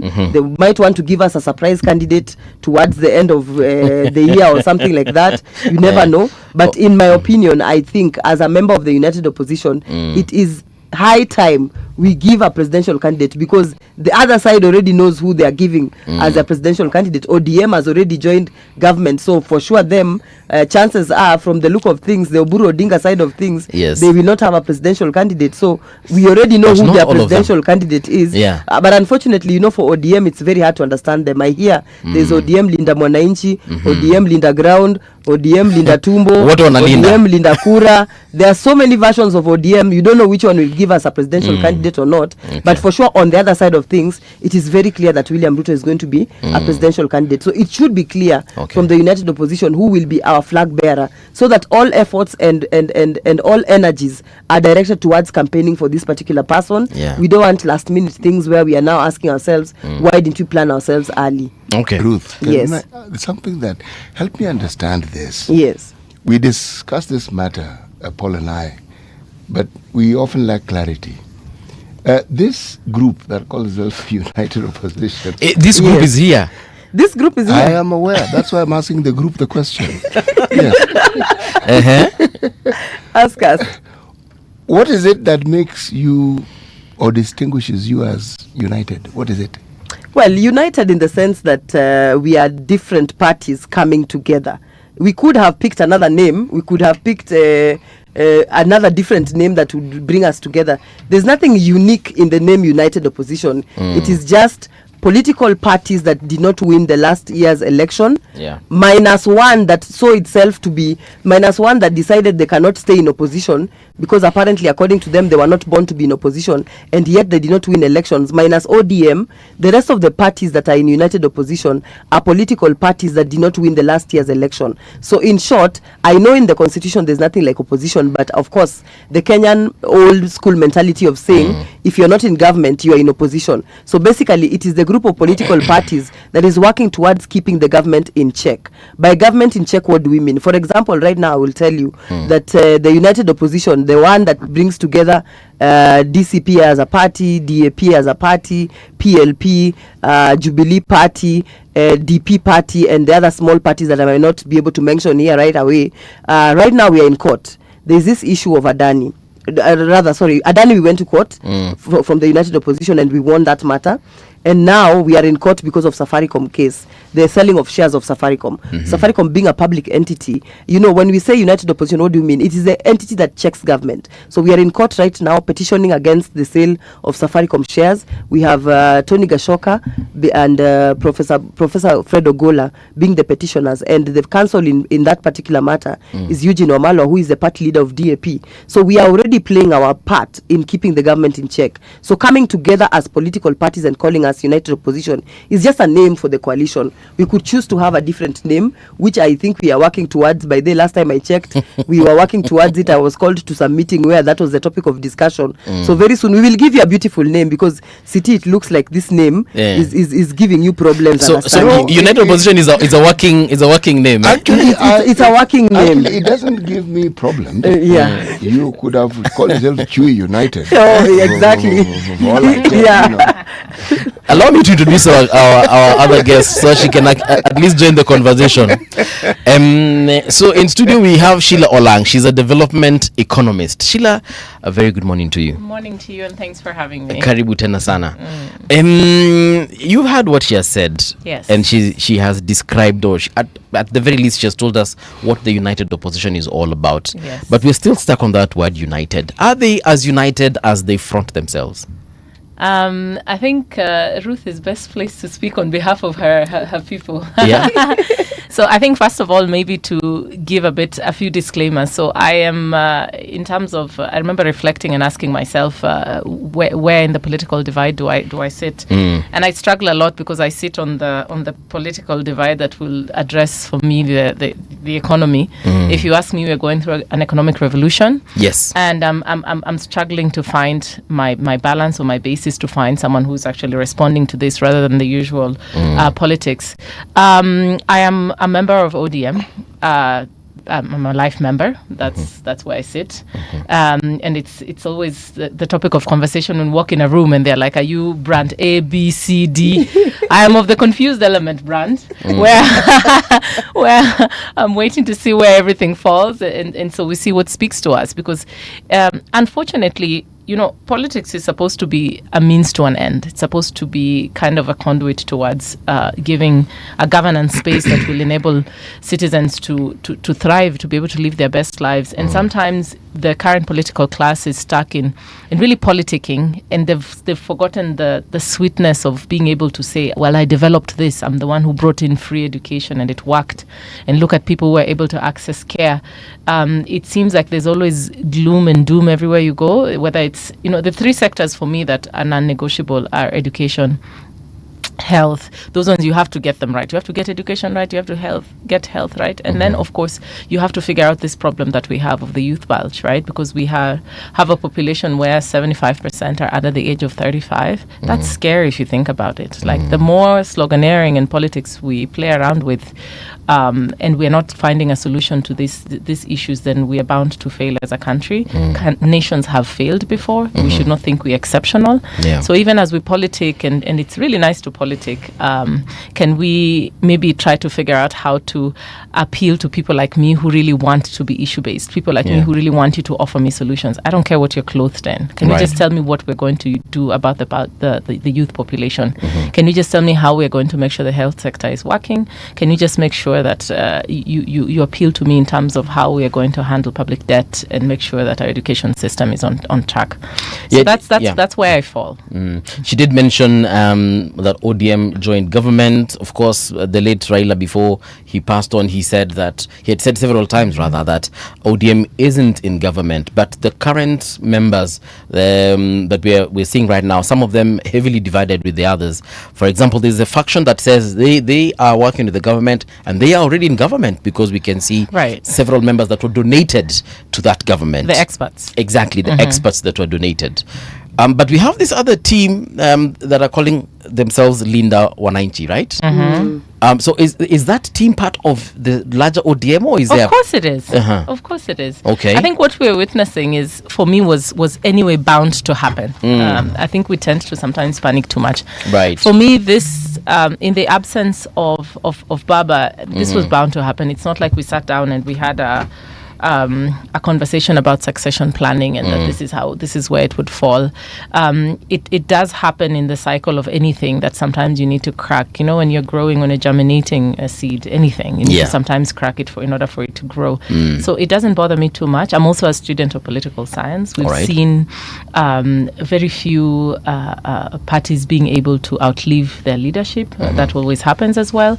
So for me, it's not something to worry about. It's just that how long will this take, and what will it mean for our people, and when will we get it together so that we see how we emerge and get out of this? But yes, there are different factions. In fact, there's more than that. Sometimes I count 5 of them. There's then the faction who are neither here nor there, in terms of the two that you're describing. So those are 3 now? Yes, and there are some who are allied to the government, but not in the sense of the two-term people. Now they're aligned using a different route to go into the government. I mean, it's amazing. Okay, those are 4. Yes. So now we're at 5. Yeah. And you know what? It's okay. Like it's not really for me. It's not really a big deal. I think what matters the most is let the public also be able to really come face to face with their leaders, and so they can know who's in it for them and who's in it for us. Sheila, what would be a big deal? What would be a big deal? Yes, you stated clearly what isn't a big deal. I think what would be a big deal is if the whole machinery were to come together in unison and say one thing, and then it flops. At what point did ODM as an entity do exactly what you've said? At what point did they come together and just say one thing? At least they had one person who said one thing, and then whether or not you agreed or disagreed with it was neither here nor there. I think one thing that was special about Raila is we were able to trust his gut. Not agree with it always. I remember I was one of the people who were in the protest, right? And I was so bitter. On the day when he met with Ruto, I was personally so hurt. Because I'm like, we've been tear gassing, you are the only hope that we had. And then now to see you with this guy. And then in retrospect, when I look back, I'm like, I was so upset that for me, the other option was anarchy. And did we want anarchy? Right? So later on, when you're in the moment, you just can't seem to get it. But that's when I knew that we needed to do something about this, so that we are never in that position where we have to pick between evil A and evil B, which is what it seemed to end up with as young people. That's all we had. But in this right? Yes, please. Yeah. You know, for me, my problem with Sheila's reasoning is when she says they got to a point where now they had to decide, is it anarchy, is it not? And my question always becomes that, was now the choice joining government? Was that the choice? The choice was saving the country, Ruth. But you don't save a country by necessarily joining government. You can save a country by keeping the government of the day in check, especially by holding a position that you ought to have held, that you are expected to hold by virtue of you not having won elections in the last elections. Yes. So I mean, so whenever they say the country needed to be saved, I ask myself, from what exactly? Actually, what she says is patent. You do not think that we were at a precipice at that particular point? We were at a precipice at that particular point, but was ODM the player at that time? Remember, Baba had already said they're not joining the Gen Z protests. So what was ODM really coming to save us from? Were they a player there actually, at that particular point? Baba was told to keep off. Exactly, and he said he was going to keep off. So when they said they were coming to now save us as a country, my question becomes, they were saving us as who exactly? As I who think there exactly? And the other thing they need to know is that the Gen Z protests did not necessarily end because ODM decided to join government. No, Gen Z protests just ended, or rather they died down on their own. It wasn't because Raila Odinga joined government at any particular point. What I always say is this: ODM saw a loophole.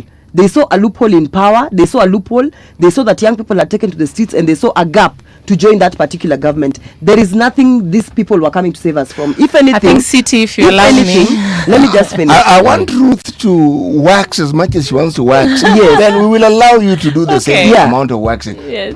Please continue, Ruth. If anything, I always say, yes, the NADCO report that had come out, the 10-point agenda, yes, that had come out, that had been done jointly by the United Opposition, which included, by Azimio at that particular time, which included ODM at that particular time, is a document that ODM could have still fought towards implementation when they were not in government. In fact, one thing have you ever been in ODM? I have been a member of ODM. I have. Why did you leave? I left ODM because I knew Baba would do what he always does, which is, after losing an election, joining the government of the day. He did it with Uhuru, he did it with Kibaki. So, I knew it was obvious that he was going to join the government. You're forgetting he did it with Moi. He did it with Moi as well. So for me, I had gotten to a point where I had said, once bitten, twice shy. Once is a coincidence, twice is not a coincidence. So I knew the third time, this guy was going to go back to government. And I knew, according to my conscience, yes, there's no way I would join or support a regime that, number one, I don't agree with its principles. Number two, I don't agree with its style of leadership. Number three, I don't agree with the leader himself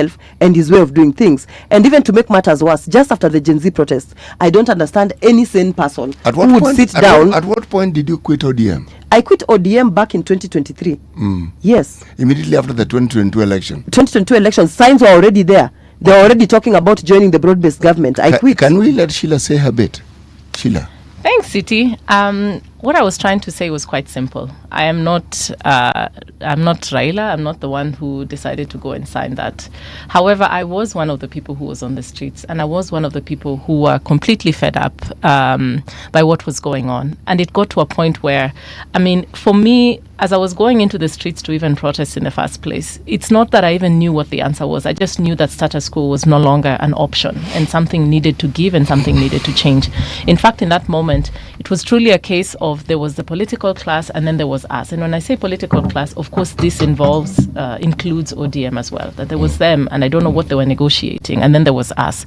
So what I meant by my point was quite simple. The fact that he went and then he decided to have a conversation with the government of the day, what I meant is that it really did stabilize, because we did not have an option. And unfortunately, young people, if they're listening to me, we have to think that you cannot change the system without somehow participating in the system. And that was always the issue, that we wanted to say we want to effect all these changes, but then are we going to the table? Are we registering to vote? Are we signing up for these seats so that we are running for different political offices? And that's kind of where the gap stopped. We were enraged. And of course, it was just a matter of time. Two things were either going to happen. Either what happened in Kenya, which is that they were able to go to the table and, we have the Kenya we have today, or the flip side of it, where we have seen places like Bangladesh and the rest of them, where this kind of rage turned into a complete revolution and then the system was overturned. Those are the two options we had. Yeah. So of the two options that we had, the option that prevailed was the fact that Papa went and then agreed with Ruto, and then they had the NADCO report. Listen, I'm a member of the party. I do not sit in anywhere that decides anything. I just stick by the fact that I have my membership there. But which side do you subscribe to of the five that you mentioned? The sixth one, the one that sits and waits for sanity to prevail. That is us. Some of us genuinely are sitting out here, and I want someone to explain to me how we are going to figure out education, health, debt. That's the one I'm sitting to wait for. Honestly, I don't care what color age you come from. You will appeal to me once you start sticking to the issues.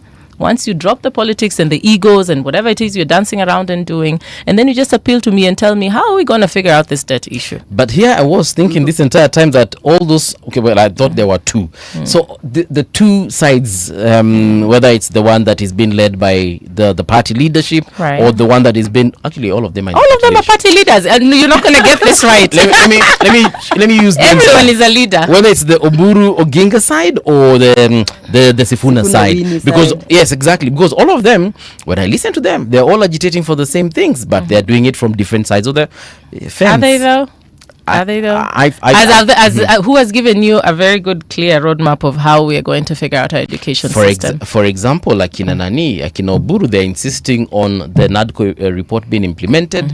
Hawa watu wengine wanaitwa akina Sifuna, they are still for the NADCO, but they are saying that clear things need to be done as far as the future of ODM is concerned. So I feel like all of them are agitating for the same thing. They are all talking about the future of their version of ODM. Yeah. Everybody has their own version. Everyone has their idea. There's something that we discuss every day, Paul. Yeah. And I'm glad that we have a guest who seems to have chimed in. Yeah. These conversations don't include the Mwananchi. They don't. That's what I'm All saying. of them. I'm in the sixth wing. They don't. Yeah, they are these. Look, that NADCO report was entrenching the status quo. BBI was entrenching the status quo. Yes. But a little twist so that we have 40 new constituencies in a certain region of the country. Come on, man. And everything about these things had to do with entrenching the status quo. And if anything, City, if you look very carefully, these factions, even if there are 10 of them, all they are doing is they are fighting for access to resources, which is, the point is this. Some of them are against people joining the government, knowing very well that once you join government, you have access to resources for campaigns, for example. Others are saying we don't want to join government, we want to stand on our own. So there is nothing from Mwananchi in these conversations of ODM. Allow me to and be... by the way, it's not just ODM. No, it's all of them. It's all of them, Ruth. Our little outfit has an agenda. You know that agenda, what I like about it? Yes. One Where doesn't is know it? what it is. Where is it? Let me get to it. At least the NADCO report exists. Before, I mean the NADCO report that was produced by all of us, including DAP. Yes. Yeah, which we are actually fighting for implementation, but outside government. What we are saying, and is what the point I was coming to come across Sheila's point, yeah, when she said that at that particular point there were only two choices, and the best choice that prevailed was Raila joining government and preventing us from going to anarchy. What Sheila is failing to understand is that because of those Gen Z protests, that particular finance bill was rescinded. And a lot of changes were actually done. So there wasn't anything that, because this narrative of ODM had to come in and save the day, Baba had to come in and have a conversation with the government to prevent us from going to anarchy, is all a facade. It's a lie, because the truth of the matter is when the Gen Zs protested, government actually ended up listening. At the end of the day, they ended up listening. And if you ask me, by the way, this NADCO report's implementation has been delayed because ODM joined government. Now the government is thinking there is nobody to give us pressure, because had ODM not joined government and remained with Azimio, like we were all together united fighting for the same thing, this would have been implemented, would have been speaking in one voice. Now when you have an opposition that has been, the truth of the matter is opposition was destabilized when one of its greatest members left and joined government, and now nothing much can be done. Things go past things go past unchecked. Right now, had we had a united opposition, including that particular ODM, trust me, the amount of things that would have been implemented that Sheila is advocating for, the reason why all this let me just finish. The reason why everything Sheila is advocating for, she feels has not been done, is because the very ODM that would have held government in check together with us joined that particular government. Sahi, we will not even be talking about things like, for example, Safaricom shares being sold, because why? Government was very afraid of the power that ODM held against it. Now where are we? Look at where we are right now. Ruth, you know what I'm asking? Yes, ask. Did you actually leave ODM? I left. I am in DAP. No, you don't sound like you. Trust me. Trust me. Because I'm actually listening to you. Yes. Do you know what you're saying? Yes. You noticed it too, huh? Yeah, I'm saying. No, City, I left. I am. She's on the ODM. The ODM Asili. She's on the ODM Asili. You know the beginning ODM. She sounds like it. No, but you see, what I captured people are fixing me. What I captured. Oh, you're fixing yourself. Ruth said that the reason she left ODM 2023, right? Yes. Is because ali realize venye vitu zinaenda hapa wanaingia gava. Wanaenda kuingia gava. Yes. So she didn't leave because she wanted to. It's because she realized it was the right decision to do at the time, right? Can I answer? I'm not holding brief for you. You are not holding brief for me. You know she's actually you are not. I am here. You are not holding brief for me by saying that, because that is it. That is it. There is no way we can go into a campaign having two different ideological differences in terms of sides, whereby you have Azimio that was saying totally different things from what the government was saying. Yeah. And some of us fundamentally supported Azimio and Baba's campaign and bid because we knew we would not want in any way, form or shape to be associated with William Ruto, the man. Forget about even just the ideologies he stands for, because of him as an individual and what we know personally about him and our experiences with him as a man. I mean, he's not somebody who just came from nowhere politically and ascended to the seat of presidency. No, this is somebody who has been a politician for some time. So we've had time to interact with his policies. We've had time to witness him as a minister for agriculture, and we saw the scandals that he was involved in. So we knew as an individual, this is not somebody we would be able to support. So when I was leaving ODM, I knew that at some point ODM was going to join hands with this very man and very ideological side that I did not agree with. So I left. And by the way, let me tell you, CT, I am very strong in DAP. No, I'm not asking you to stop talking. I'm just saying, yes, take a deep breath. I am taking a deep breath. I am very passionate about this. In fact, let me tell you, if my party leader were to hear somebody questioning whether I have left ODM or not, anyway, the point is this. My point is that I am not in ODM, and in fact, the mess that is happening in ODM right now is something that I look at and I'm like, this is exactly what was going to happen. I want to understand what I saw happening. I want to understand the position of DAPK right now. Yes. In the current conversation that we are seeing as far as the United Opposition is concerned. There's a lot of talk of Jubilee, there's a lot of talk of Wiper, then of course now DCP, but I hear very little of DAPK as far as the ongoing negotiations are concerned. DAPK mko wapi? DAPK, us, what we are saying is this. What we are saying, we are in the United Opposition first and foremost to stay. Our party leader is a man who has been approached severally by government to join government. Very many occasions have come for him to be offered CS positions, and he has turned it down simply because he is also for the Mwananchi. He is also for the side that says that anything that he is on the side that says that we cannot join hands with this regime that, number one, has murdered young people, has not even compensated those who are still alive and the families of the victims, a regime that is continuously participating in propagating corruption, a regime that, again, once a regime that is not fulfilling even a quarter of what it promised Kenyans to fulfill. And so he's saying anything that involves fighting this particular regime, Kasongo's regime, he is for it. And that means that he is fully committed towards the United Opposition. And what we are saying as DAP, what we are saying is this. We are saying we are not going to be out here campaigning for anything. What we are saying is that whatever decision that shall be arrived at by the United Opposition, we shall support it. Of which you are part of the conversation. Yes, we are part of the fully part of the conversation. If that decision means that, if the decision lands at Eugene Wamalwa as a flag bearer of the United Opposition, so we are there. If it lands on Kalonzo Musyoka, if it lands on Matiang'i as our flag bearer, we are there for it. So that's the kind of energy that United Opposition has this time round. What it's not about the United Opposition. Yes. You all say the same thing. We all say the same thing. Yes. Again, there is nothing that you state that directly indicates or pinpoints what it is that you are going to do. Specifically, this person whom you all unite in criticizing resoundly, okay, it seems devoid of a certain reality. And the reality, I'm going to pose it in the form of a question. Which president have we had in this country whose government was not riddled with some form of corruption? Which one? Of course there is none. Yeah. Which one? I have heard people say this is by far the most corrupt government we've ever had. How? What's the yardstick? How do we measure? What is it that we use to measure the corruption level and the levels of impunity? If I am to count by the bodies that have been lost through police killing, the previous government takes the cup on that particular one. And the scandals? Yes, the previous one has more than this particular one. Oh, that one had 10 years, so this one hasn't gotten 10 years yet. The point I'm trying to make here is this, human beings become presidents. Human beings have followers and have friends and people who influence their lives. And we use a yardstick and we propagate a yardstick that focuses on the things we consider negative about these people. And the individual who is always lost in this conversation is the person whom all these people were voted in to protect and whose livelihood they were supposed to enhance. Correct. It is lost completely. Yeah. So everything that we are involved in is a mudslinging exercise. Somebody from Nyeri stands on a podium and you can tell what he's going to say. It's just a question of who or what he's going to choose. Yeah.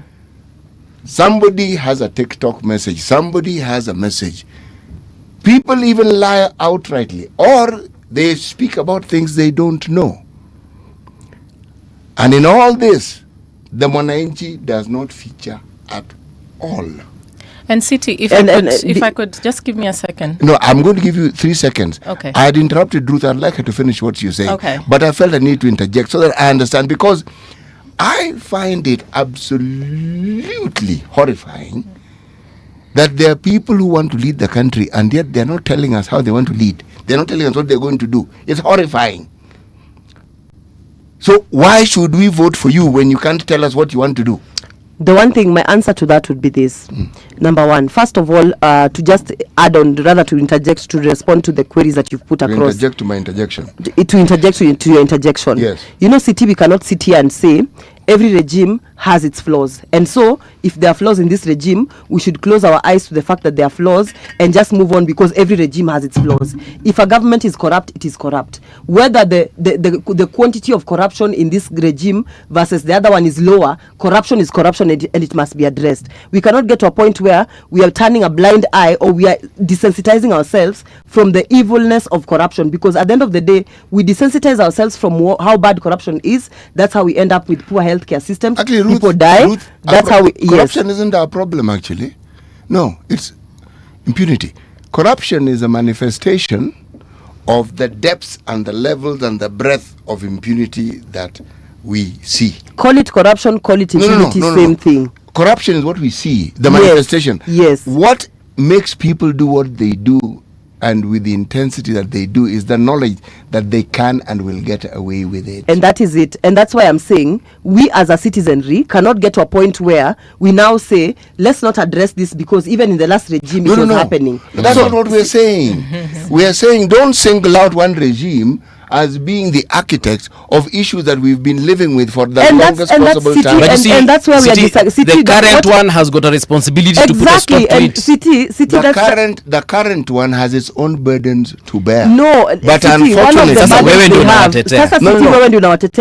me tell you, allow me to say what I want to say. Every government has its own burden to bear, but as we say they do, remember, governments are a continuum. There's always something from the previous government that will be carried on to this government. Yes, and every government unabebaga tu ukienda. Now, what stands out about this government, this one, more than any other, is the burden of debt it inherited. I get it.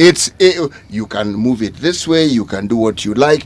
They've added their own. You see the burden bearing? Yes, they've added their own, and the next regime will have to deal with it. Actually, no, it's remarkable that in 3 years, these guys have managed 4 trillion. That is good. The other guys managed 8 in 10 years. So at the rate these guys are going, they're going to give us another 12 trillion. Exactly. How we are going to cope, I actually don't know. I'd like to hear what Sheila has to say. I don't know why you're not allowing me to hammer this particular point, which is the fact that we cannot get to a point as citizens where we are desensitizing ourselves to real issues. In as much as we say every regime has a burden to bear. Yes. And we want to say, corruption and whatnot, and this government has its own burden. One of the burdens this government has is the burden of ensuring there's no corruption, because not only is it a burden, it is a promise they made. We are now handling them to account, holding them to account on the promises they particularly made. And as it stands right now, there is nothing very little is being delivered. And let's be honest with ourselves. In as much as we want to say, so what is the evidence of corruption?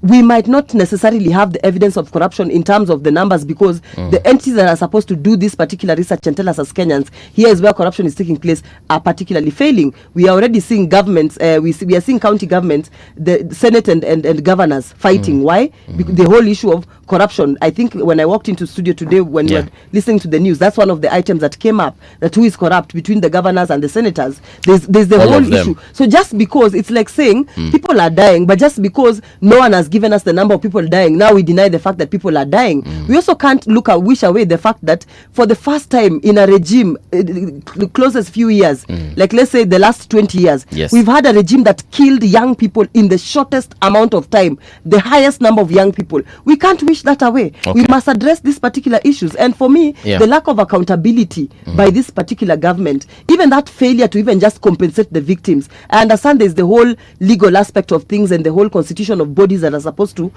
ensure that young people were compensated. But I mean, the fact that even nothing has been done about it, the fact that out of the protest, the first protest of the Azimio team and the young people's protest, nothing significant has been achieved out of it. And yet you have an ODM that comfortably says we are in government, and then Sheila, who is part of it here, is saying she's wondering. She's on the fence. Yeah, she's on the fence. Yeah. She's wondering who is going to address education, who's going to address all these things. Can you allow her to at least my last 1 minute? I know City is asking me what is United Opposition going to, what is the alternative government that United Opposition is offering us. The truth of the matter is right now campaigns have not started. The best we can offer Kenyans right now is to check the government of the day. As we check the government of the day, we tell you, when we are checking you, we are telling you as a government, these are things we cannot do when we are in power. We cannot sell Safaricom when we are in power. We cannot come up with crazy deals like Adani when we are in power. We cannot sell sugar factories when we are in power. These are things we are advocating against and things we are advocating for, to tell you that when we are in power, those are things we cannot do, we will do better. Sheila, over to you. Finally. I think listening to Ruth here reminds me of that feeling we had as Kenyans when we first decided that we were done with the political class, regardless of the divide, whether it was government, opposition, we were just done with them. Because sometimes I think they just don't get it. Sometimes they just don't get it. They don't get the fact that this is not about a personality or an individual. The change that we want is very systemic. I always say all the time, it sounds controversial, but I say I don't really care who sits there. I need the job done. And that's the feeling that we had when we moved on, when we moved into the 2024 Gen Z protests, is that we wanted a system that worked. Even the sentiment of telling Baba, don't worry, we got this, was because to me it was such a, for the government of the day, they missed an opportunity to be able to comfortably sit where they are and actually address the challenges that we were facing. Then what happened then is the political class regrouped. I think, Ruth, I'm a member of a political party. I think you are maybe very focused on having me carry the burden of ODM. I don't want you to carry the burden. Yeah, I can't do that. I wouldn't be saying that I'm speaking on behalf of ODM. I can speak on behalf of myself as a member of the party. So what I can say is, even at that point, when we were on the streets and when we were complaining, we were not complaining as ODM or as UDA. We didn't care. We were just Kenyans and we wanted a better system that would work for Kenya. We were Kenyans and we wanted an education system that worked. We were Kenyans and we wanted better security. And it was just really nice because nobody was, when we said tribeless, genderless, all of partyless, all of that less stuff. For me, that was an opportunity for the political class to seize the moment and say, well, this is not threatening me, because it's not like they're saying they're going to unseat me from where I'm sitting. They're just saying, why don't we effect the change that needs to be done? So when we told them, don't pass that bill. And they went ahead and they thought, we'll do it anyway. And that's where we ended up Now, why am I saying all of this? I keep saying we risk having a voter or a population that is going through so much political fatigue and apathy that if the kind of conversations we are having would be like this, then it's going to even get worse.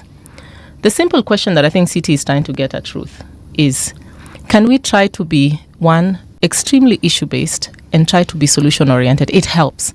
It helps when you tell the Kenyan today that my paycheck is under attack. Previous to this regime, if I was earning, 30,000 shillings, SHA got introduced, housing levy got introduced, and now my paycheck is, it's under attack. Now, how do I fix that? Our issues are very basic, right? I want to be able to take my child to school and not be asked out of pocket to pay this cash amount to a school because we're having capitation issues. I want to be able to go to university, be able to go through my university education without having any funding issues. That is what is going to appeal to the Kenyan population. But unless we try to have conversations steered towards that direction, instead of having what seems to me like personality contests, we're going to lose it. Now, you could ask, well, if you decide not to participate in the political process, what's the risk? There's a high risk. If we have a high voter apathy, you lack credibility, even if you get elected. So let's say if 15% of this population shows up and elects you, and the rest of them decide to stay at home, what happened in 2024 will happen, except in a bigger form.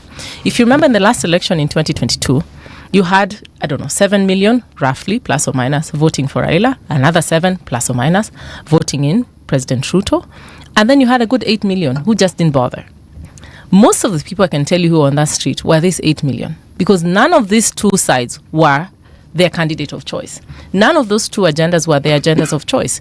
Now, one could argue you need to take responsibility, and that's why I started off by telling young people we cannot do it from outside the system. We need to somehow be participating in the system, otherwise we can't effect the changes that we want. But you risk having a good chunk of your population that does not legitimize you. That is very, very, very risky. You need as much people as possible to participate, to give you legitimacy when you are elected, in whatever position that you are elected. That's why voter turnout is important. And that's why speaking to the issue that affects the common one is very important. I think, Ruth, maybe you guys are too entrenched into trying to figure out how you're balancing things. And I'm not dismissing that. It's very important because somebody has to be an MCA and somebody has to be a president, and somebody just going to the streets and saying, I want change, without figuring out the next step, which is, what do I do to get the change? That's where we as young people failed. And it's quite clear. I mean, we are learning a lot of lessons as we go. That's not enough just to carry a placard on the streets. You have to mobilize. You have to register to vote. You have to pick the right leaders and do the rest of the work. But that needs to be in tandem by understanding that, A, we have a public, that the level of mistrust that is going on with the public is ridiculous. I mean, you stand there with your rhetoric and saying, I'm going to do this, I'm going to do that. Nobody believes you. Nobody believes you. Even if something good were happening today, I'll start off with a point of not trusting you, right? That is where we sit. And that's also dangerous for governance. You want to be able to have a public that can plus or minus decently believe you. But when you give us scandal after scandal after scandal in different regimes, and this is where the issue of impunity comes in. It's not just corruption for me. It's the fact that I can kill you and get away with it. It's a different level. There's layers to this. That now speaks to a very different level. The fact that we have, a security force that gets away with many things, and we've had 60 people killed. I don't know how many police officers. We had someone die over the weekend. We had someone die over the weekend, right? And so that is what we talk about when you talk about impunity. But my appeal is, when I said I'm on the fence, is I'm on the part where I'm waiting for someone to just tell me. In concrete terms, but what we are going to do about Sheila, you things. are in that party as a member. I am in that party as a member. So why don't you go and as a member, provoke that conversation? Have you done it? Of course. Constantly. And what happened when we are having conversation? Listen, how many memberships how many people are members of a political party? I don't know. Right? How many millions are members of a political party? I'm not a member of any party, so I wouldn't know. You're not a member of any political party. Join DAP. Yeah. You have someone here ready to recruit you. Yes. So in my own little corner, in my own way of what I'm able to do, because I think some people expect all of us to stand in a hilltop and hold a microphone. That's not true. You effect change in your little corner where you stand, and that's how then we propagate it into something meaningful. We are having these conversations, and there's also a bit of a generational divide as we have these conversations, because I think there are people who are so stuck in the struggle that they had before, where they have all this history about how they've gone left, right, and center, and then there's us who are coming in so naive, because I listen, I empathize, I sympathize, and then I say, now what do we do about education? That's really great. But if I look at all these characters, they've all come from the same pot. They've all come from the same pot. Yeah, and before I get back to Ruth, I understand you want to be woman rep, right? Correct. Of which county? Of Migori County. I'm from Migori County. So Migori County woman Correct. rep. How are you going to balance, if you're lucky enough to be elected by the people of Migori County, how are you going to balance between your political ambition and actually delivering for those particular people? Because in that county you've mentioned, politics is not what you're putting it, right? I mean, it should be what you're saying, for sure it should be. But when I look at that region of the country, politics is very emotional, and high octane. In which part of the country? In which part of the country is politics not emotional? Where? Even Mount Kenya now, where is it not emotional? Western is even hotter. Western is not. You're actually making my point. Politics is emotional everywhere. I think, but it's emotional. I think you are maybe not understanding the analytics of politics well. It is emotional on the issues, even now more than ever, at least in the region where I come from. Migori is a place where we have had our first governor, for example, who was elected outside of ODM as an independent. PDP. Oh yeah, PDP, yes. PDP. Not People's ODM. Democratic Party. Yes. Despite the fact that, Baba was there and he had his own candidate of choice, we voted for somebody else. An independent woman rep. An independent women rep is now sitting, not the ODM women rep. What does that say about Migori? I think Migori is one of these unique counties where we are very democratic one. We are also a mixed population. Yes. We are also trust me. We are also a mixed population because what people forget Migori are anti-establishment. Yes. There was a season when there was an entire group of councillors had to escape into Tanzania because they were KANU supporters, and there are people in Migori who didn't share that view with them. Anyway, please continue. No, I know that very well. My father was a former member of parliament for Nyatike, and he was a KANU MP. So I know all those stories very well. What I'm trying to say about Migori is we sit, we sit at a very interesting, when you talk about Luo Nyanza, I think Migori were one of the places where we can say that we're very progressive in democratically speaking, because first people forget that we have 8 constituencies, 2 of them are actually Kuria. We have 2 UDA MPs within Migori County. What does that mean? That's a good chunk of votes. So if you go there and the only thing you have is let's hate this community and hate that community, well, you need their votes. They don't speak your language, but we are all members of Migori County. The other thing is we have a constituency that has a good chunk majority that is actually, they're Luyas from Western, they're Maragolis. We have a constituency that is Maragoli within Migori County. So Migori is the last place you want to come in and tell them, oh, we are all the same and we're going to do left and right and we're going to be a very healthy mixture of other communities from Luo land. Yes. Absolutely. So again, I say I am, in that sense, you have to also seek issues. It's not enough to come and just say, this is the ODM candidate, so you're going to vote this, or you will fail in the morning. So you ask me again, the question you asked before is a good segue to what we are discussing now. What am I doing as myself? Because I was on the streets, I left the streets, and then I said, okay, but we need to be, then it quickly clicked. I never thought in a million years that I would be running for women representative. Then why am I doing it? I'm doing it because the more I learned the system, the more I realized if you stand outside and you just give Wakina Ruth direction, go left, go right, sometimes it might lead you in the wrong direction. So sometimes you need to jump into the road with them. Right? You need to jump into the road and with them the and steer it, because what don't we have that qualifies us? Okay. All I did was I went and I checked. What is the current qualification of the current incumbent women representative? I looked at my qualification. I said, hey, I learned political science. I'm an economist. I come from there. I have businesses within Migori County. You come from a political family. I come from a political family. So what stops me from actually vying for this office? Because at the end of the day, we felt, as Migori County, we felt that we are not being listened to. Sometimes they're just sitting there and having their own conversations and they're not listening to us. Okay. So I said, okay, in my own little way, why don't I put myself out there? Because I'm actually really passionate about having an issue-based conversation of politics. These things can happen. People don't need to feel like just because we are stuck in... There's a day when we had a single-party system in this country. People are just short and they forget, right? And I'm sure when somebody woke up one day and said, guys, let's have a multi-party system, people are like, it could never happen. What are you talking about? And even before that, when we had the British and the colonial system, if you told those people back in 1920 that one day, there's going to be a black Kenyan here who's going to be a president, they would have laughed at you and said, oh yeah, keep dreaming. But guess what? We got independence. Then we had Moi. 20 clean years. Haiwezi. 24 clean years. Cannot.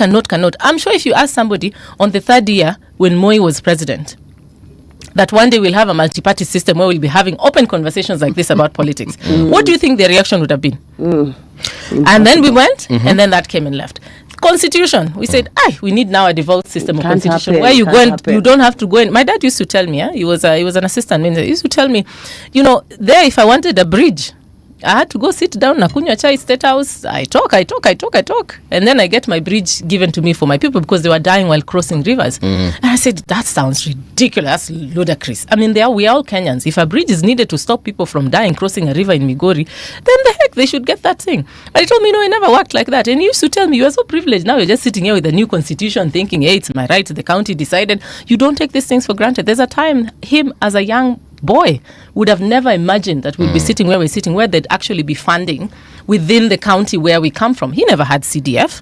He never had a county government to give him funds. It was very, very centralized. All right. We have like a minute before we close up this conversation. And Ruth, I'll give you this minute so that you can at least let us know. There's something that the president has been saying for a very long time.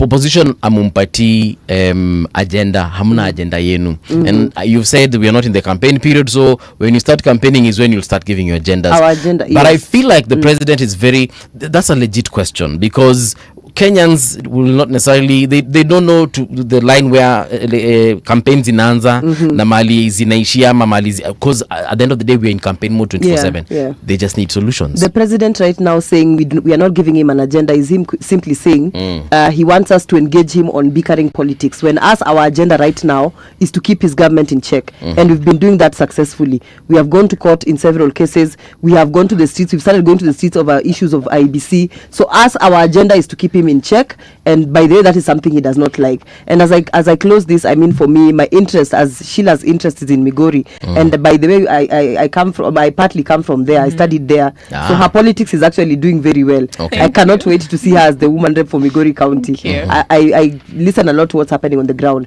My interest is in Nairobi, and particularly the gubernatorial seat. I'm not vying for governor, but I do not like how this Nairobi government has been managed so far. We've had governors who have come on board and their politicians, and we've seen what they've done to Nairobi. I think for me, and I've always insisted lately, that Nairobi needs a manager. Nairobi needs somebody who has managed entities, somebody who has managed departments, somebody who has managed governmental institutions before to manage it. And right now, all of them on that particular list are politicians except one. I like the politics of Irungu Nyakera. I think he stands a chance to transform this Nairobi as somebody who's managed various government entities. Irungu is with DCP. Irungu is with DCP. Yes. I like the fact that he's coming on board to try and rescue this city from the politicians, because clearly what the politicians do is that once they get to power or once they hold that particular seat for governor, they deal with the cartels. They forget there is governance. They forget that Nairobi is a city. As a city, minus it being a county, it needs proper management, not just political and politicking and cartelling and putting us in positions where buildings are collapsing, things are not working, drainage systems, buildings are being built in areas that ought not to garbage collection issues. So I think for once, let's give it back to a manager, and in my opinion, Irungu Nyakera probably would do a better job than all these candidates parading themselves as governor candidates. No, umelenga hiyo story ya Babu Owino. Mimi nimesema wangu. Mimi nimesema wangu. Because in my opinion, I mean, Babu is a politician. I'm talking about Nairobi wanting a manager because it's a city, you know. All right. So there are a couple of comments here. Unfortunately, I'll not be able to read all of. Actually, I'll not be able to read any of them. Because ni nyingi. Ni nyingi tangu muingia kwa studio. Kwanza kuna mtu amesema anaitwa Fidel Ongoya. Wacha niwasomea sile tunasoma news. Thank you so much, ladies, for availing yourselves and for this conversation. I've actually been enthralled. Yes. Let's invite these ladies for 2 hours. Yeah. Yes. Because the women don't get as much airtime as I agree with you, City. So given that they're politicians, let's call them back again soon so that we can give them 2 hours. They can express themselves fully. Yes, tutaongea na producer before mtoke, make sure mumemsalimia, mumwambia anafanya kazi mzuri. Impunity that we are discussing. This is from the Lord.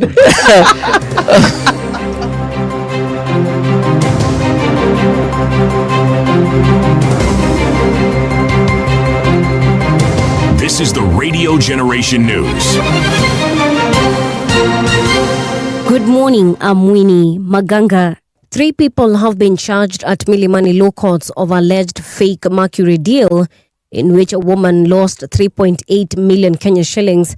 The suspects Lewis Olemanyasi Jackson, Irene Mweni Anthony, and Joseph Mutua Maingi are accused of obtaining the money by false pretense. According to the charge sheet, the three allegedly obtained 3.8 million Kenya shillings from Joyce Mwongeli Musyoki between December 2023 and February 2024 after falsely claiming they were in position to buy and sell mercury on her behalf.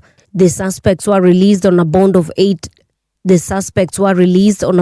800,000 Kenya shillings each, with an alternative cash bail of 500,000 Kenya shillings each. Maelezo ni kwa kati ya tarehe 15 mwezi wa 12 mwaka wa 2023 na tarehe 23 mwezi wa 2 mwaka wa 2024 pahali haijulikani nchini Kenya, mkiwa na wengine wasiokuwa kotini, mkiwa na nia ya kulagai, mliweza Joyce Mwongeli Musyoki mliweza kumlagai milioni 3,800 kwa kumwambia mnaweza kumuuzia na kuuza, mnaweza kununua na kumuuzia mercury. Ni kweli au si kweli, Lewis? Si kweli. Irene? Traders along the Thika superhighway at Roysambu and Githurai have been given 7 days to remove their merchandise from the road reserve. The Kenya National Highways Authority issued the directive on February 9th, 2026, explaining that the move is necessary to create space for new bus bays designed to improve safety and streamline traffic along the busy corridor.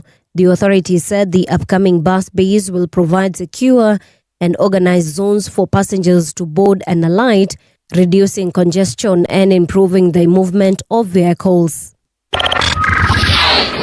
A Kenyan-born truck driver in the United States has been sentenced to 6 years in prison after admitting to causing a fatal road rage crash. Joseph Nyandarua was sentenced by a court in New Jersey after pleading guilty to second-degree vehicular homicide. The court heard that the crash happened in June 2025 on the New Jersey Turnpike when Nyandarua rammed another truck during a confrontation on the highway. The impact forced the other truck into a concrete barrier, killing the 40-year-old driver at the scene.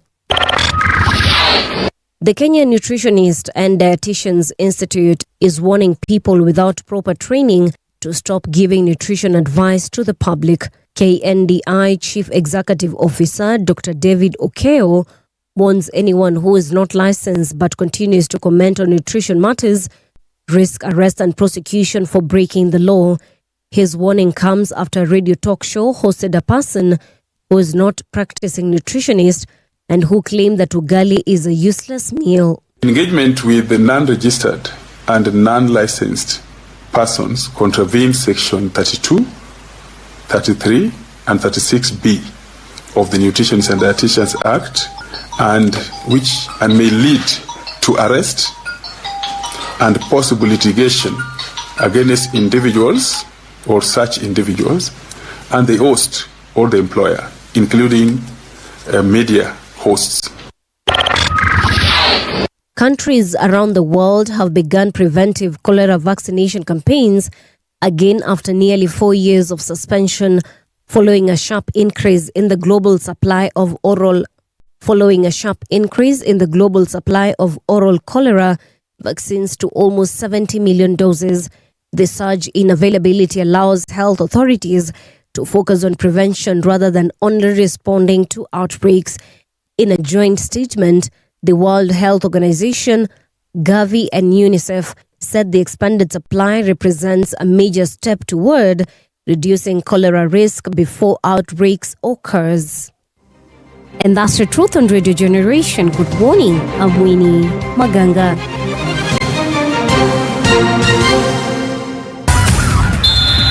Sports on Radio Generation.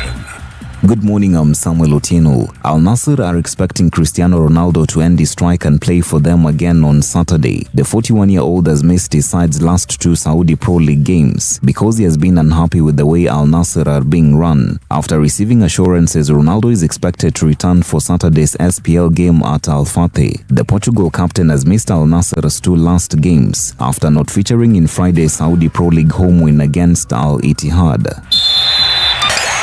Milan Cortina 2026 organizers say they're giving maximum attention to why Olympic medals are breaking after several athletes experienced issues with theirs. Two of the USA's gold medalists, Breezy Johnson and Alyssa Liu, revealed the ribbon had come away from the medal soon after they received their prize. Johnson, who won gold in the women's downhill alpine skiing, showed her broken medal at the post-media event conference. Andrea Francis's Milan Cortina 2026 Chief Games Operations Officer said the organizers are investigating the issue. And that's your sports update on Radio Generation. Good morning, I'm Samuel Otieno. Sports on Radio Generation. The views and opinions expressed on this program are those of the guests and do not necessarily reflect the views of Radio Generation. Radio Generation assumes no responsibility or liability for the interviewee's views. This is Radio Generation.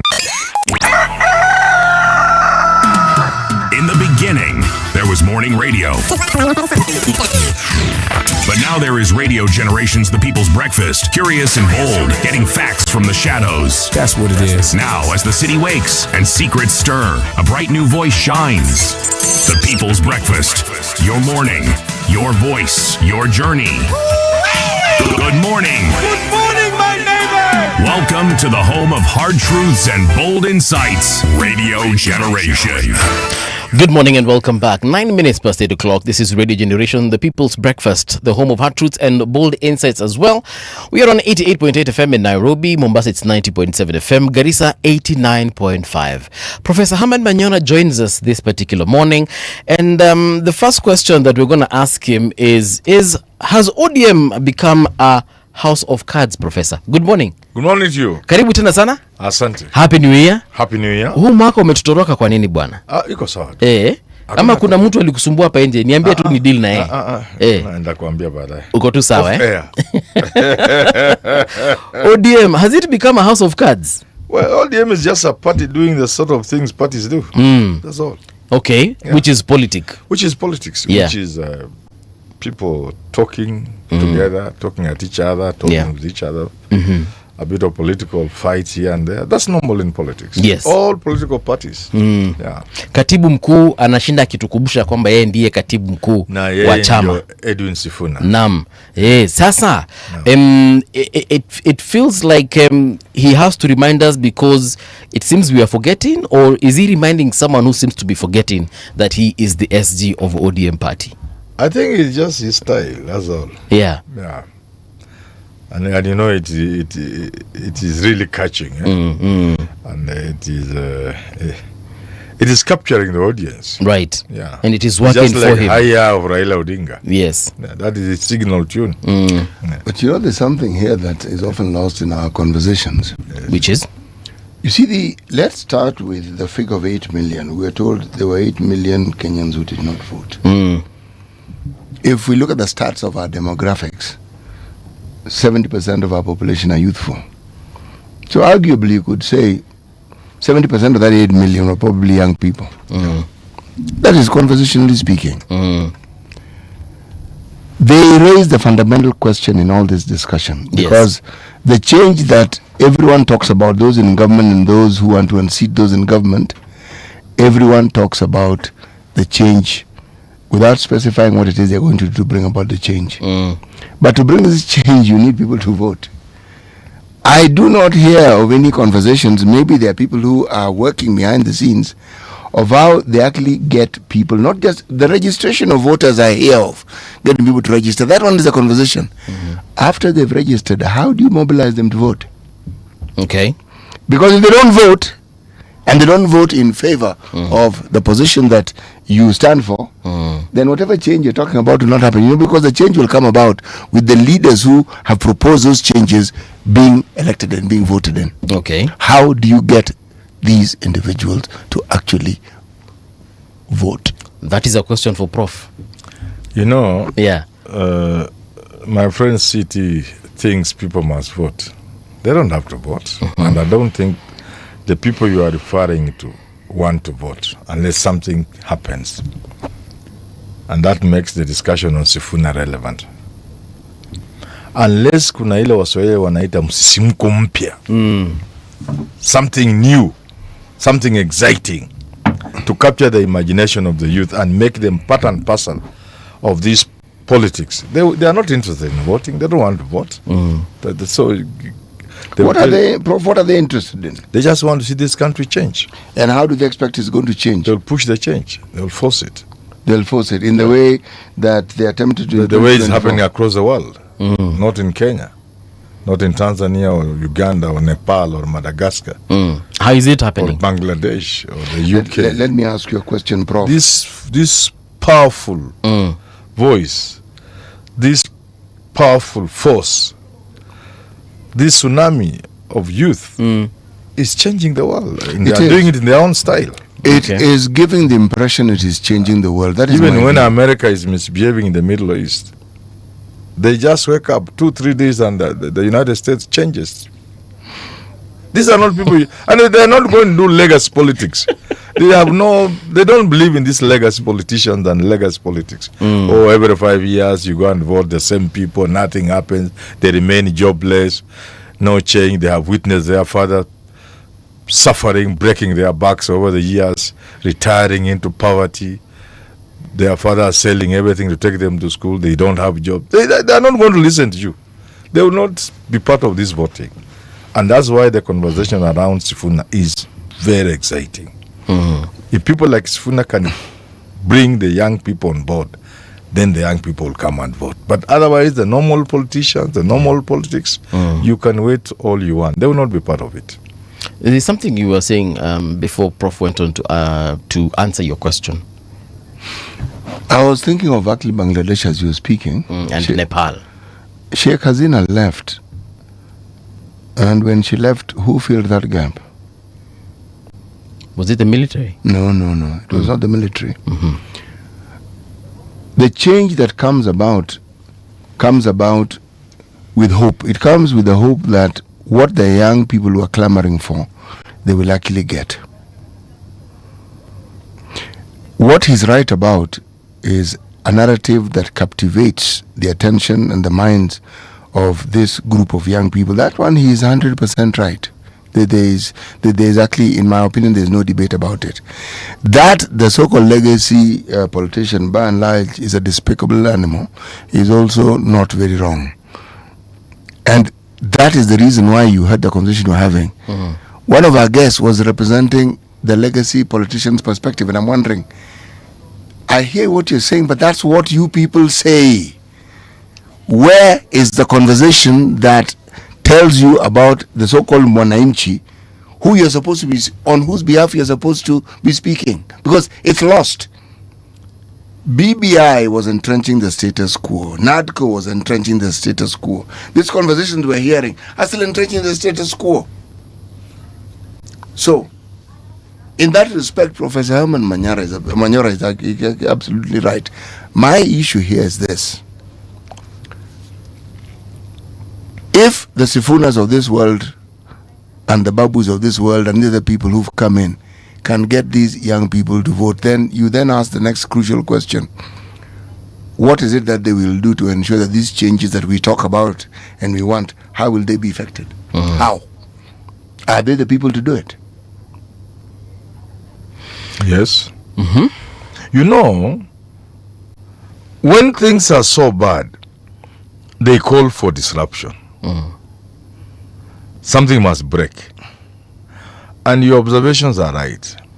Quite often when people are so mad with what is going on in their country, these countries, and they get out of the streets and they chase away regimes, and it's happened everywhere, the Arab Springs and even here Sudan. Finally nothing comes out of it.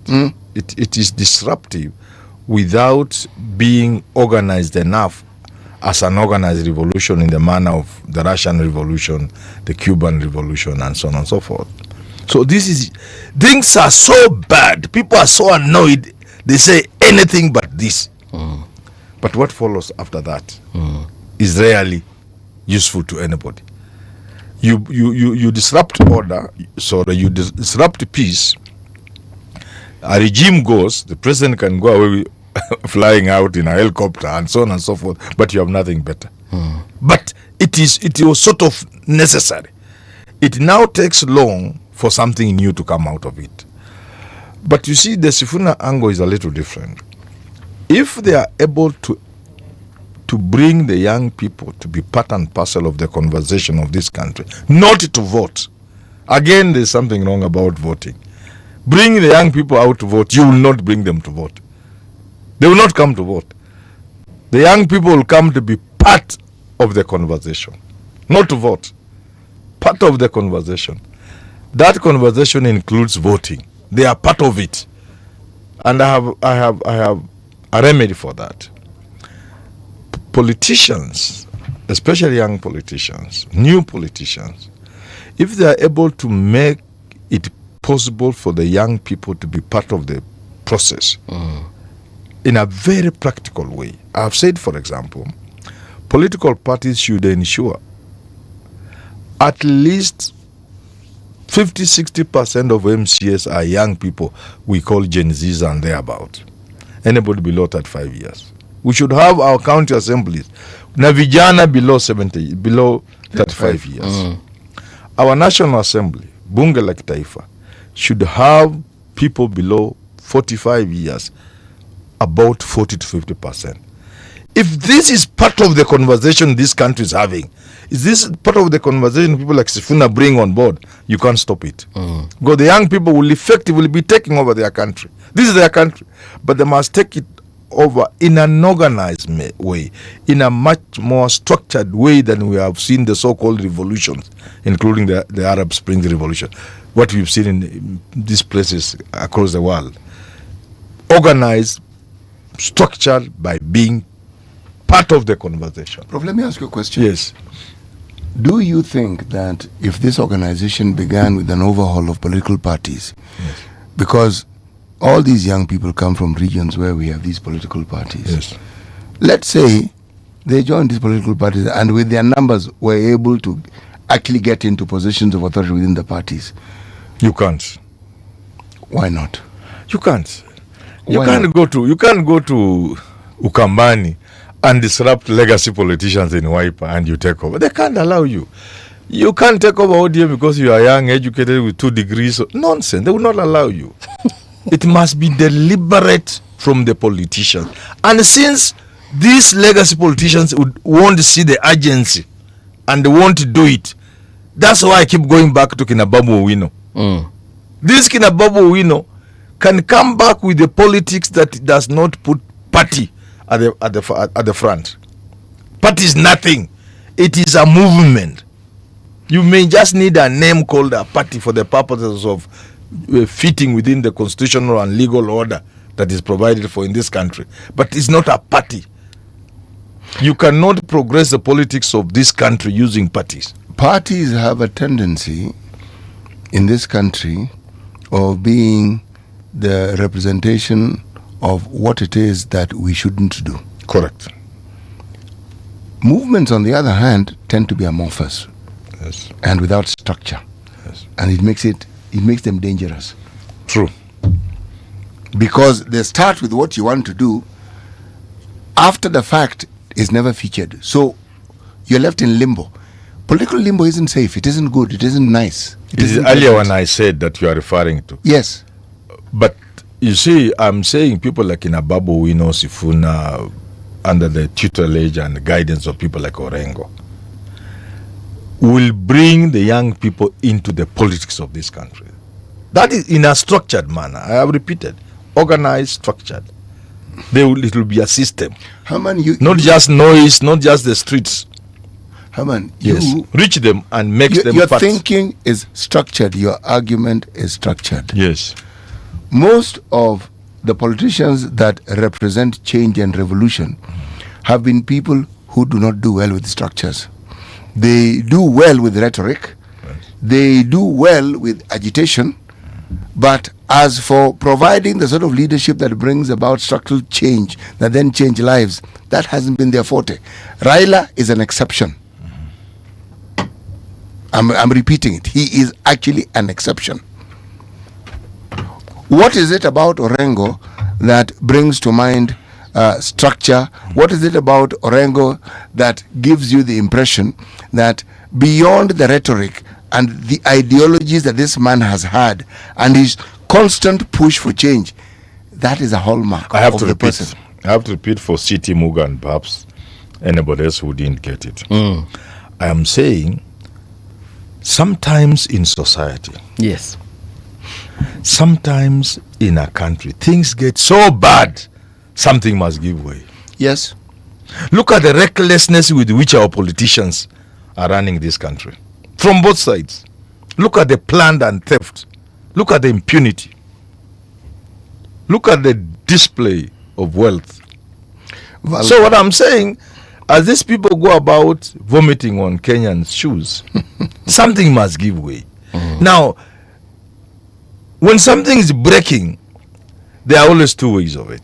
The first way is people just spill into the streets, the Arab Spring. And at the end of it all, in Sudan here you saw, at the end of it all, so what? A government has fallen, the king has left or the queen has left, the president has gone, the prime minister has run out of the country using a helicopter. But what follows isn't anything you can be proud of. It has happened across the world. That's more common these days. But earlier on, we had people taking over government, sometimes even by military force, aforethought. Muammar Gaddafi. They have sat down and looked at Libya and said, we cannot allow this. Cuba, Russia, and you can go on and on, including some countries in Latin America. You remember names like Ortega, those kind of things in those countries. Venezuela and many of those countries. That is very highly revolutionary. An organized revolution with leadership that has a vision for a country, and they have changed those countries. Yes. On the other hand, the first one is that people who are just annoyed because things are so bad and they spill into the streets, but they have no plan about what next. The one I'm talking about is in between, because there is the urgency of change. There's the need to change this country called Kenya. That you cannot dispute. Even those people messing this country know. They are quoting, and Obama told us when he came here, Uhuru Kenyatta himself alluded to this, that we are making things so bad that revolution is necessary. But the sort of change I'm talking about is where people like Sifuna, Babu Owino and the rest get the young people who would otherwise go to the streets because things are so bad, and they don't believe in this politics of yours. They will not register and they will not vote. So get them now to be part and parcel of the conversation of what's happening in this country. Okay. And initiate change through the ballot. Professor, let me ask you then, because you said the Wazes, the legacy politicians, won't allow these young folks to just come and do things differently overnight. Yes. So are we saying that, Winnie Odinga, Kina Nani, Watoke ODM, they go form their own party? Whichever. Or do it's not even a party, it's a movement.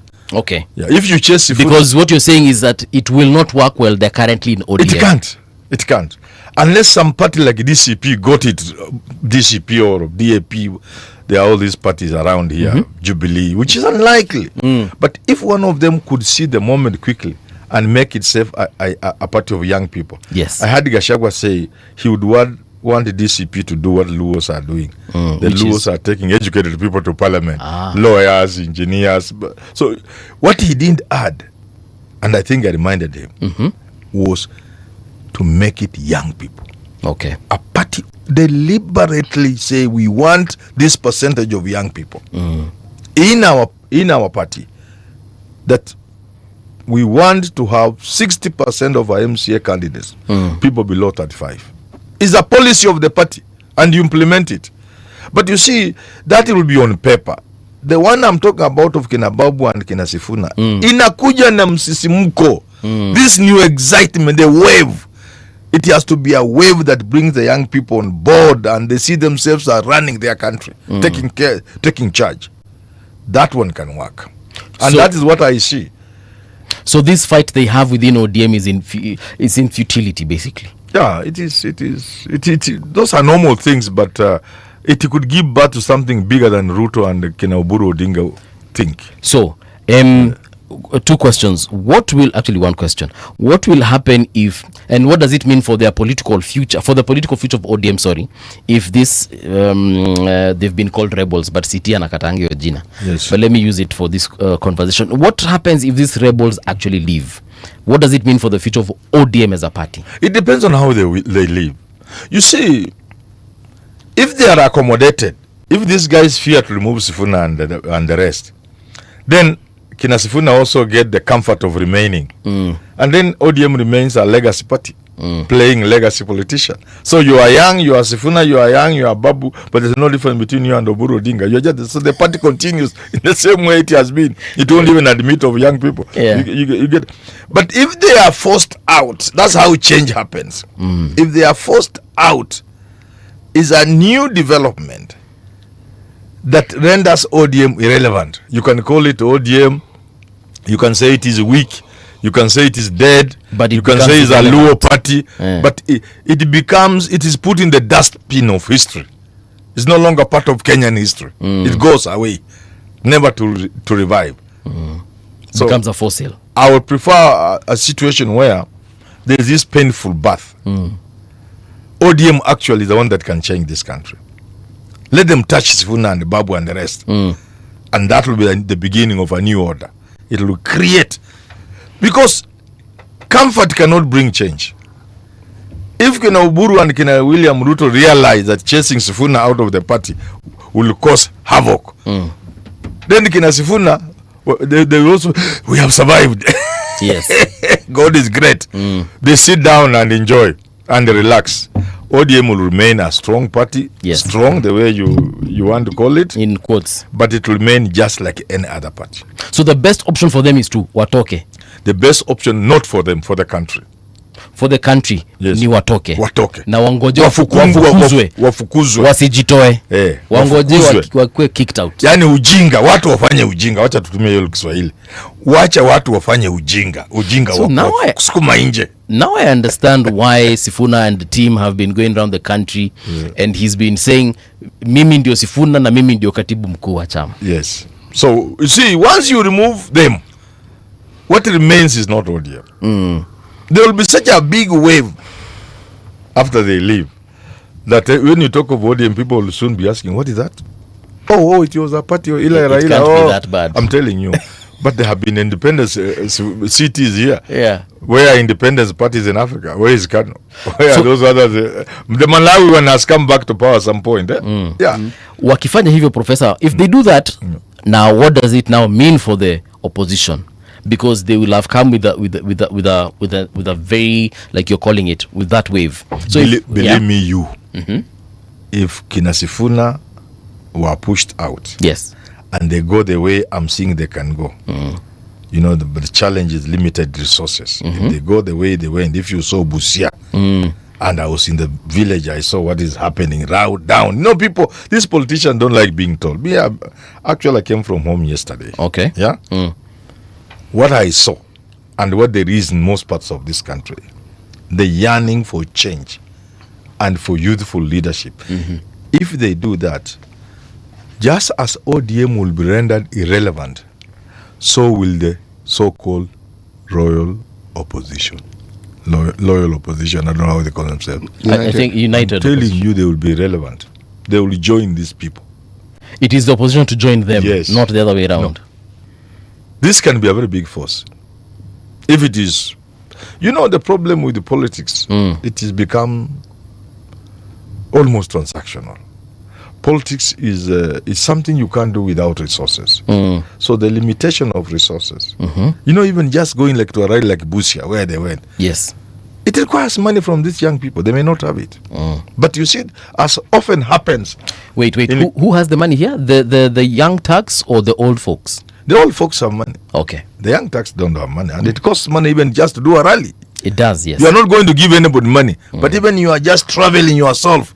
You know, you are reorganizing your life and your things. It's called logistics. Yeah, logistics. That's the word. That is your life. So you're saying that if Akina Sifuna were to do that thing we said they would do, wakifukuzwa ile ujinga ifanyike, they will quickly render the likes of Kalonzo irrelevant.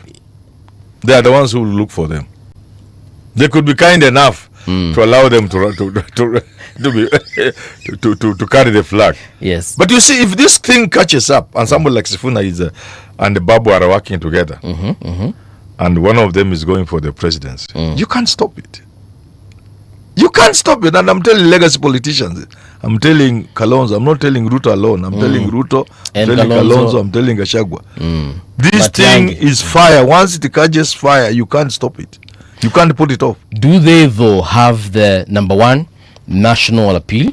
A lot of it. These two folks that you've mentioned, and also, I mean, that entire faction of ODM called now Linda Nchi, I think. Linda Wananchi. Mimi ni Sifuna, akisema mimi ni Sifuna, kila mtu anasikiza. Naam. Babu Owino, watu wanamsikiza. Naam. Any of these people can offer very alternative leadership that But in terms of national appeal, would they appeal to would they appeal to a large crowd in Turkana, for example? Would they have a similar appeal in a place like the northeastern region? Actually, they would. A lot of it, because it's a demography they are going for. You see, when this thing happened the way we are City Muganda are saying it could happen, yes, you shift the demographic arrangement of the country. Yes. So that we are not organizing a long tribe. A new demography comes in of young men and women who realize playing this politics their fathers and mothers have been playing will never change this country. Okay. It will never guarantee them a future.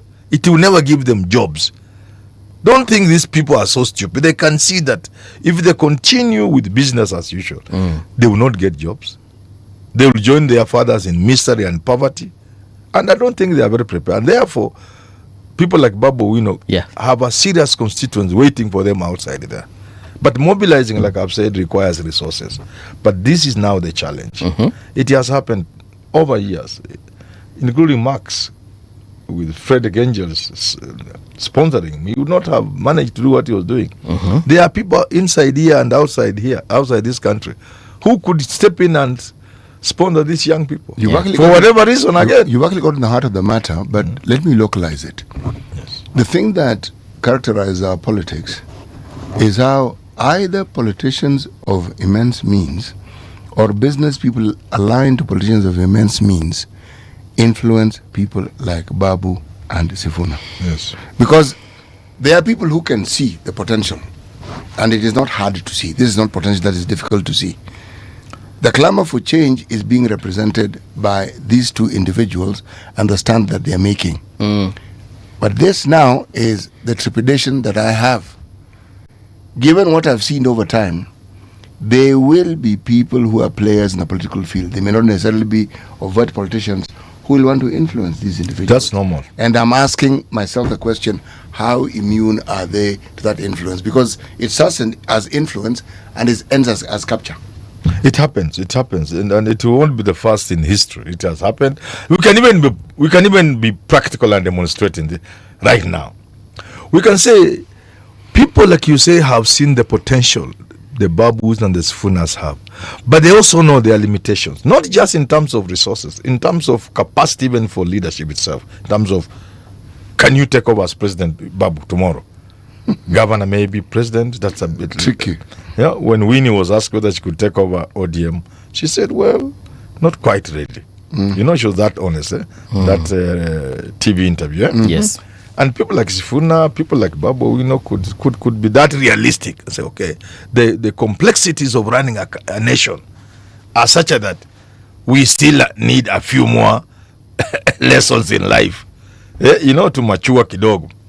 Although they can do it, I have no doubt. If I had Sifuna as the president, I wouldn't bother. I know they run the country. But I'm saying those are possibilities, the doubts and what have you. And then when somebody has supported them, that somebody can direct them towards a candidate. To be more practical, it is quite possible for some billionaires to support the Sifunas. And once these people have a big following, direct that following to support somebody like Matiang'i. And that's how Matiang'i can pull the rug from under the feet of Omunyoro and Kalonzo. Seated among themselves, Kalonzo would be the automatic candidate. because the man with the most influence is Gachagua. And Gachagua will most certainly support Kalonzo. You get it? I'm listening. But somebody somewhere with the resources can shift that decision making elsewhere. By empowering the Sifuna so much, they are the ones with a voice. Either they are taking directly, which I've said may not be the case, or they are throwing their weight behind somebody like Matiang'i. So Wamunyoro remains there with his Kalonzo, yawning. Let's put this into let's entertain this thought further. Yes. Why would anyone be interested in any other person other than Kalonzo, for example, who the United Opposition seems to be already propping up to be their flag bearer? You know, one thing about politics is it has people to whom politics is business, and these people are patient. They are not instant coffee kind of people. The people who move politics of a country, any country, and they see far. So when some young man comes up, or some crazy man comes up, or some funny guy comes up and becomes president, you think he has maneuvered. No, he's just fitting into a pattern. I can demonstrate this. Okay. Many people think Kibaki beat Kanu, but that is hardly the truth. He was just fitting into a scheme. The scheme was Moi to rule long enough for Uhuru to be president. When Uhuru was becoming of age, he wasn't quite ready for a number of factors. Okay. Age is still one of them, and experience and youthful behavior is another one. You know, even George Bush II, the younger one, yes, was pushed from some sorts of life to become president. So, he haven't quite followed well. So when it was time for Moi to leave, because multipartyism, the changes, cut short the plan. Moi could not stay in power longer, and Uhuru wasn't ready. You bring in Kibaki. So some people get excited thinking Kibaki really was such a marvelous guy, and he was able to beat which Kanu did he beat? I thought it was Kibaki Tosha. No, even people like Obama. It's not that they are so. You think you can speak your English you can find your way into White House by speaking English like Obama. No, it's a question of people are questioning Americans. You are saying you are the world's leading democracy, where human rights reside, where all the good things and liberty and everything reside. Useless countries have produced women prime ministers. Countries at war like Israel have produced prime ministers. Religious places like Bangladesh, where countries that you think are traditional and conservative, India, produce women. You have not done anything. Black men in Africa, in America, are still being second-class citizens. So you catapult, you change, you bring a black man, and you solve that equation of woman, of race, and quack. Anatoka na maisha naendelea kama kawaida. Sometimes things don't happen that way. So what I'm trying to say is, to answer your question, there are always people who design these things. So there's an agenda to every person in power. This is a design. You can come in as a stopgap, and you think you've made it. You can be William Ruto, you think you are a genius, and that's why you beat Uhuru. But they could also calculate and say, the way the country is going, if we don't allow this man to be president, there could be chaos in the country, because everybody seems to think he's what God sent to Kenya. Then they will also, the way they put you again, they remove you quietly and put you to sit somewhere else. They can allow you 10 years, they can do 5 years. There are people in any country, that's what they call deep state. And people confuse deep state with president. No, president is being manipulated in the same. Look at America, for example. When people thought Carter was too weak to be an American president, Jimmy Carter, they couldn't believe. Americans are used to tough people. Jimmy Carter was embarrassing Americans, and the deep state said this can't be an American president. So they manufactured the fiasco in Tehran, in Iran. You see? And he came out looking so badly that Reagan had taken over the country. So the deep state is not always the president. He may be part of it. Most times he's not part of it. So those are the people then who can be playing these things behind the scene. Okay. Organizing, saying, if this thing go like this, Ruto will go back. Okay? If these things go like this, Kalonzo could take, and that's not the person we want. If things go like this, Raila would take. And if Raila takes, the club now, the ownership of the club will change forever. You see, in order for this club to remain ours, let us not give it to somebody who is strong enough to start a new club of his own, rendering all of us irrelevant. So you put Kamutu pale kanashikilia, hakana power, hakana base. These things happen all the time. You could also decide if you want somebody to be president, if you are Uhuru Kenyatta, yes, you want somebody in the family to take over. You say hii kitu kiendelea vile inaendelea hivi, hapa iko shida. Kalonzo wakichukua, sinajua Gachagua sasa atakuwa powerful. After Kalonzo itakuwa Gachagua. We are finished in Mount Kenya. So wacha Ruto arudi. Matiang'i achukue 32. By 37 ngena ama ile kijana Uhuru Kenyatta. This is how these people play this game. It happens across the world. It's not Kenya. Prof here watches the same movies I watch. Their movies, yeah.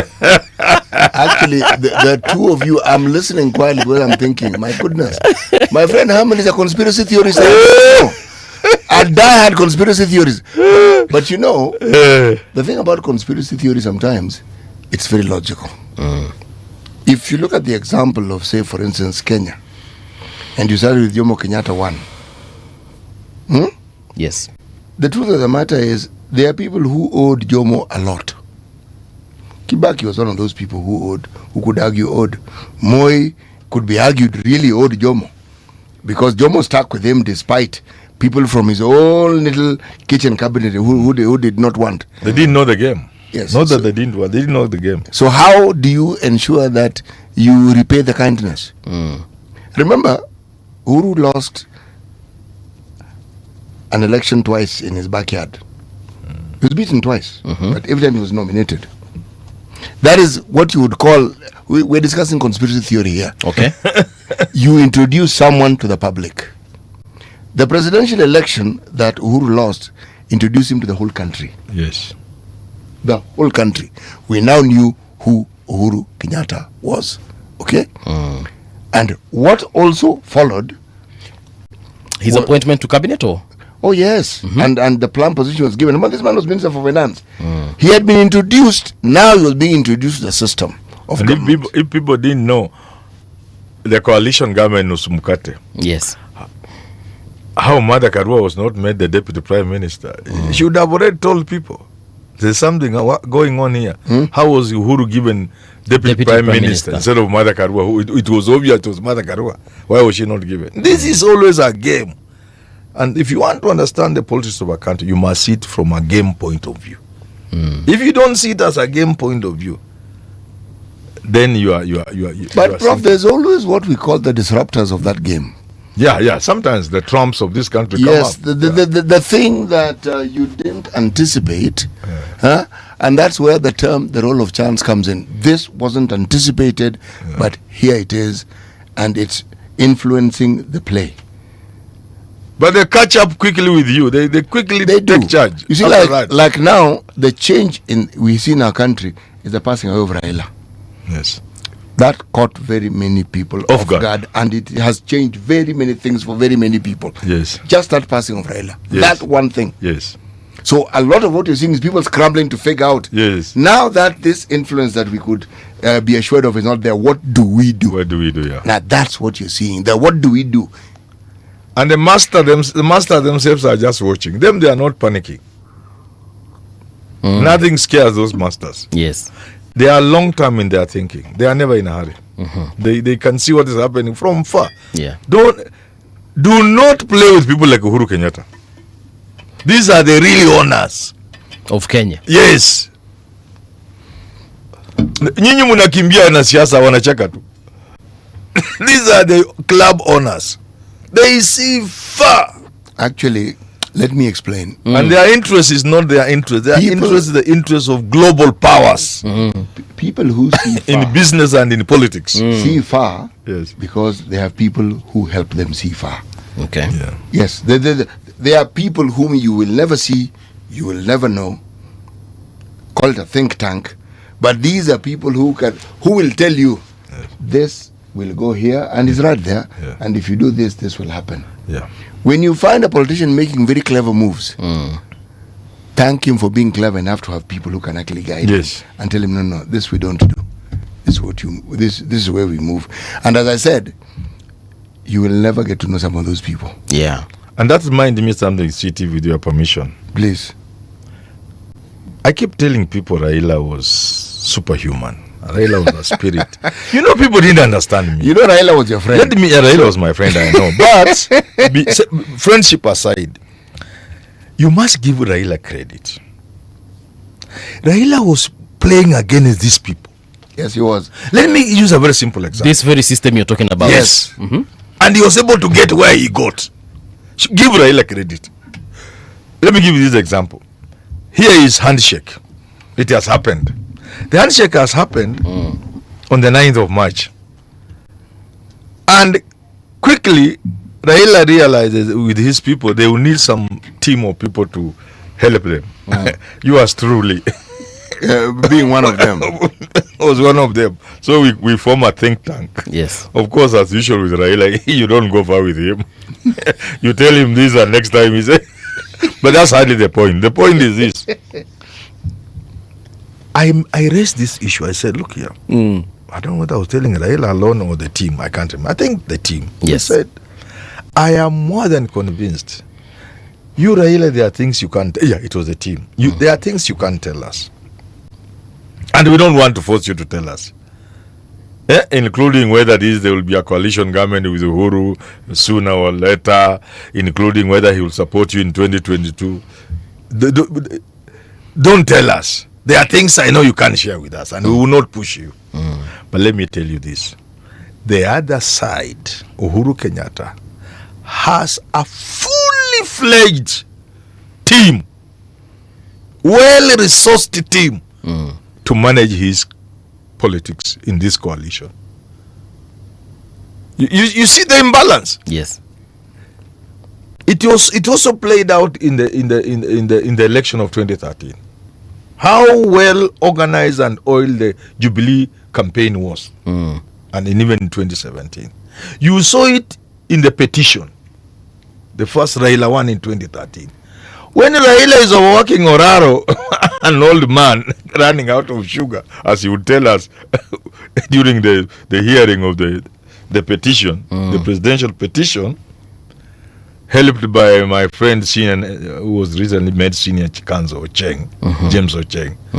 How many lawyers were working for Jubilee in that petition? I understand they had hired a whole hotel. You saw how they came up with their documentation. So, you must give Raila credit that he was able to go against an established machinery of well-oiled, with experts, with the advisors you are talking about, with the financiers and everything in place, and still emerge the victor. Raila was not a human being. This guy was super. Yeah, he was super. And these guys would start with a tribal base of millions of votes. You know, needing only one, then you add on, for example, from Rift Valley. And Raila is picking across the country, mpaka and assemble sufficient votes to challenge these guys. You must give Raila credit. But that's how politics works. Yes. Like Siti Muga is saying, there are always people making very smart moves, but it is played in a very smart way by experts, by people who know things. There are people in this country, some of them I know. I wouldn't mention them on air. Sometimes because of confidentiality issues and what have you, and some of them I just know, they even don't know. Yeah. There are people who understand the politics of this country. People who have put Kibaki to power, put Uhuru to power. People who have played politics in this country, trying to manage Raila, for example, successfully, in whichever way they have been doing it. Most of them, people don't know them. Professor, if the late Raila Odinga. If had he been alive today, would we be seeing Sifuna and company doing what they're doing currently? No. To the level that they're doing it? Not quite. I don't want to be like people who say, oh, Raila was my friend, Raila told me this. I have never wanted. There are things, of course, Raila told me, but I wouldn't want to share them in public. I doubt for two reasons. Raila was a person who understood public opinion, and he cared what the public thought and felt so much. And I said this many times. Raila would not have gone into excesses, even in support for Ruto. As to whether Raila, the only thing that could make Sifuna part ways with Raila, and that one I have it on authority, and Sifuna has said it himself, if ODM chose to support Ruto for 2027, Sifuna will not. Now the question is, with or without Raila? It would have been with Raila, of course. No, for Sifuna, he wouldn't have supported ODM if Raila had been part of the bandwagon that is supporting doing what Ken Oburu and Juneta are doing now. Yes, Sifuna would have. Would we have reached there? I doubt. Why? One, Raila would not have supported Ruto, even if he supported him, not in the manner in which Ken Oburu are doing. Okay. But the most likely thing is that Raila would not have reached that would not have gone that far. No, he would not have gone that far. I have this. I'm not saying he told me, because that would be stupid. But adding 1 and 1, 2 and 2, I don't know, CT Muga, what you think? Me, when I add 2 and 2, I don't see Raila going that far. You know the thing that I don't think he could have gone that far, because that would have meant Raila ends his political career not being Raila. Not being at the top. Not really. Not at the top, not being Raila. There are certain things Raila wouldn't bring himself to do. Okay. Yeah. One of the things is necessarily going against public opinion. Yes. You know, the evolution of the gentleman Raila is what I find fascinating, because it represents the evolutionary process of this country. The things that we talk about, the handshakes that we talk about, the 2010 constitution, these things have actually entered scholarly discourse, because it is looked at as what happened, what it brought about, and what it averted. And it is unique. Following a path that is criticized as a handshake, and then the question of the alternative that was apparent in the absence of that particular handshake. For one person to represent all these changing tunes to the point where the focus seems to be, is it possible to bring about the changes that we desire without necessarily being the president? And actually, Raila represented that. Bringing about change without necessarily having ever sat on that seat and be the president of a country. And why it is something that has been afforded study is for a very simple reason. It's unique. It's very, very unique. But it tells you something about what my good friend the professor is talking about. How that man's thinking, understanding, his analytical processes were. Yeah. The worst thing Raila would have done in public, if he wanted to support Ruto in 2027, he could not have done what Ken Oburu are doing. The worst that he could have done, yes, either to run himself, and that kind of arrangement would then give Ruto perhaps a head start. They would agree with Ruto, you run, to disorganize opposition. That he could do if he really wanted to support Ruto. That's the worst he could do. Alternatively, he could leave Ruto in quotes and back a weak candidate, and give him token support and give Ruto a through pass. That is possible. But Raila cared so much what people thought and felt. I'm not seeing Raila telling the people of this country. And the worst thing that would happen, and Raila would not have allowed that, it would have isolated the Luos. Prof, umesema weak candidate. Give me an example of a weak candidate. Hiyo mtego mazee usiingie. City Muga. Yeah, boss. Perfect. Perfect. Perfect. Perfect. What a good place to end. Nilikuwa nataka kujua example ya weak candidate. Let me read the nini here before we leave. Kuna mtu alikuwa amesema something about oranges here. Yes. That message imepotea under a ton of others. But anyway, it was to the effect of if Sifuna leaves ODM, he will leave with the juice and the pulp and leave ODM with just the peel. Leave Oburu rather with just the peel. Correct. But how true is that though? I mean, you've said there will be a significant impact, but is it really that bad? Very bad. There will be nothing left of the orange. Remember, he has said if he is pushed out, not if he leaves. If he leaves, it won't go. No impact. Yeah, no. Impact. If he is pushed out, and it is clear that this man has been pushed out. Yes. It will be very bad for them. Yeah. If he's pushed out. And you see, like I've said, an entire community will be it will be playing a whole community against the entire country. And this must be told to Oburu Odinga. Me, I give free advice because I love this country and I love my Luo brothers because I'm also a Luo. The Luos will be isolated. I've seen already, because there's a sizable number of people from Luo Nyanza who agree with the broad-based. Yes. And there are people who are saying, no, that's nonsense. They are the bigger chunk of the Luo Nyanza support broad-based. And they are likely to do very bad things within Nairobi here. You see, like if you saw the president was somewhere and there was a crowd, people are saying it was manufactured. No. Not necessarily. Yes. Yeah, so you are isolating a whole community. And a community associated with the struggle for good governance, for good politics, for democracy, for human rights, and a community that has paid dearly, more than any other community. In post-independence Kenya, no community has paid even half the price the Luos have paid to make Kenya get where they are. Now that community should not be played against the rest of the country, and that is that's the danger that brings. Okay. And I have been a champion of saying this, that I have no problem with anybody supporting anybody, including ODM supporting William Ruto. But it must be done in style. Okay. So that we don't play community against community, Kenyan against Kenyan. It must be played in a way that it is a well thought out process.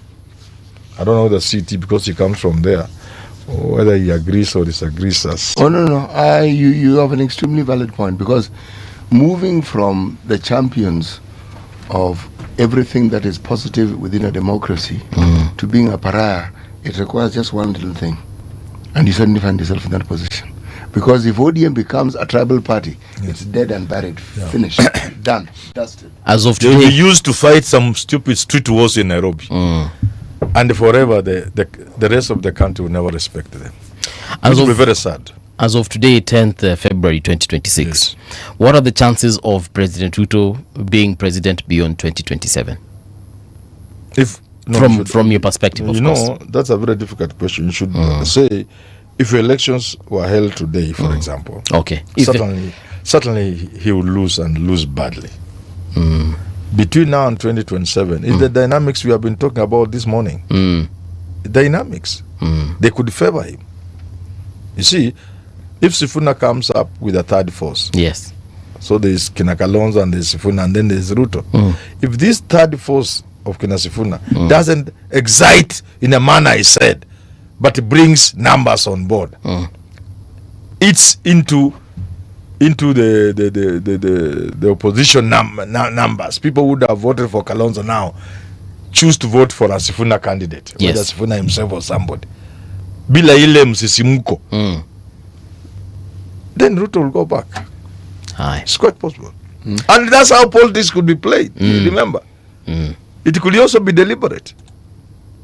Thank you so much, Professor Herman Manyora. That is where we come to a close as far as this conversation is concerned. Na Professor, usitoroke sana, usijifiche sana. Niko na wewe sana. Na ukiniita hata kesho jioni nitakuja. Utakuja. Wacha asubuhi hata jioni nitakuja. Friday jioni utakuwa wapi? Jioni sasa si jioni, sasa it's Friday, tunajua tunatembea mitaani. Sasa karibu sana. Here's the news with Winnie Maganga.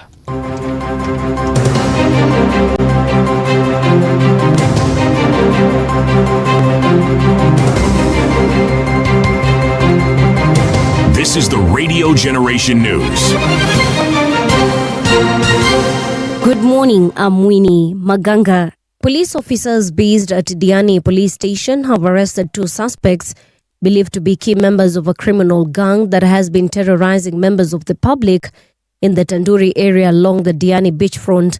The arrests were made during a targeted security operation as part of an intensified sweep along the Ukunda beach line, an area frequented by both local residents and tourists. According to the police, the operation was aimed at flushing out organized criminal elements suspected of taking advantage of the busy beachfront environment to carry out criminal activities. Development economist Sheila Olang has warned that Kenya risks deep political fatigue and instability if leaders fail to address youth, debt, education and health concerns. Speaking on Radio Generation today, she argues that slogans and personality politics are alienating a generation demanding solutions. Politics is supposed to be a means to an end. It's supposed to be kind of a conduit towards giving a governance space that will enable citizens to thrive, to be able to live their best lives. And sometimes the current political class is stuck in really politicking, and they've forgotten the sweetness of being able to say, well, I developed this. I'm the one who brought in free education and it worked. And look at people who are able to access care. It seems like there's always gloom and doom everywhere you go, whether it's, the 3 sectors for me that are non-negotiable are education, health. Those ones you have to get them right. You have to get education right. You have to get health right. And then, of course, you have to figure out this problem that we have of the youth bulge, right? Because we have a population where 75% are under the age of 35. The Council of Governors says county chiefs will not appear before the Senate Public Accounts Committee, accusing some senators of humiliating them during hearings. Speaking at Governor's Retreat in Kilifi, COG Chair Hamed Abdullahi claimed there has been rising harassment, intimidation and political witch hunts whenever governors are summoned. He said the council is concerned about what it calls ongoing mistreatment of governors by certain senators. On governors' appearances before the Senate County Public Investment Committee, we note with concern that governors are required to appear several times before this committee to discuss investment issues, including various funds in the counties. Governors have therefore resolved that they will only appear once before this committee of the Senate County Public Investment Committee. The Kenya National Security Workers Union is calling on the government to put in place a clear policy to ensure security officers are properly armed while on duty. The union says the lack of defined framework has left officers exposed, noting that criminals are increasingly using modern weapons during attacks. Here's the union's boss, Isaac Andabwa. Are supposed to be given tools of trade. Huwezi kuwa na ngoja Equity Bank na rungu. That is an abuse to us. Huwezi kuwa na ngoja university ya watu maelfu na nini na rungu. Sasa huwezi wanaenda kuiba kompyuta na huku Western wanaenda kuiba unga ya ugali kwa shule, wanaua askari. Is that irrelevant? Tukiwapata wanafanya mchezo kwa sekta yetu ama kwa kampuni ambayo kuna CBA, tumesema tutaenda kotini, tutatina hao wapi on the ground. Iran stepped up its crackdown on Monday after recent protest, making more arrests while holding the door open to Washington for further nuclear negotiations. The arrest came after Iranian and US officials held talks in Oman that both sides painted as positive. On Saturday, Iran heaped more jail time on Nobel Peace Prize winner Nagres Mohammadi, and on Monday and arrested Hussein Karubi, the son of prominent dissident Mehdi Karubi. And that's the truth on Radio Generation. Good morning, I'm Winnie Maganga. The views and opinions expressed on this program are those of the guests and do not necessarily reflect the views of Radio Generation. Radio Generation assumes no responsibility or liability for the interviewee's views. This is Radio Generation. In the beginning, there was morning radio. But now there is Radio Generation's The People's Breakfast, curious and bold, getting facts from the shadows. That's what it is. Now, as the city wakes and secrets stir, a bright new voice shines. The People's Breakfast, your morning, your voice, your journey. Good morning. Good morning, my neighbor. Welcome to the home of hard truths and bold insights, Radio Generation. Welcome back. This is Radio Generation on 88.8 FM. In Nairobi, Mombasa, it's 90.7. Garissa, the lovely frequency of 89.5 FM. How are you doing? We're the home of hard truths and bold insights. And this particular morning, this particular hour, we want to have this very bold conversation on realities of human trafficking and the lessons that we are learning from across the ocean in Russia. To help us have this conversation, we do have Sophie Otiende. She is the founder, Collective Threads and Azadi Community. Sophie, good morning and welcome to Radio Generation. Good morning to you. Thank you so much. Let's have an insight into what is Collective Threads and also tell us all about Azadi Community. So Collective Threads is an initiative that focuses exclusively on resourcing organizations on the ground. Mm-hmm. So grassroots organizations that are providing support or working on any form of exploitation that is connected to trafficking. All right. And Azadi Community is a collective of survivors and a community of survivors of trafficking who have built together a community. Yeah. We have a resource center. They provide long-term support to survivors of trafficking. Yeah. Yes. Help us understand how how bad is trafficking in this country? First of all, how does it happen? Who are the most vulnerable persons who are susceptible to trafficking? So I think one of the things that's quite interesting is with that question. Actually, the question itself is interesting because trafficking has been rampant in Kenya for a long time. I saw everyone getting shocked that we are we are a huge hub, and basically, if you look at the east, west, and then South Africa is the highest. Of course, Kenya is the highest in the east, and of course Nigeria on the west. Right. And this is because of several reasons, including economics, political stability. All those things make us a prime candidate for that. So we say that Kenya is a source, a transit, and a destination for survivors of trafficking. Okay. At a source in that we export. Wait, you said survivors or victims? I use survivors. Okay. All right. We'll come to the politics of that. Sawa.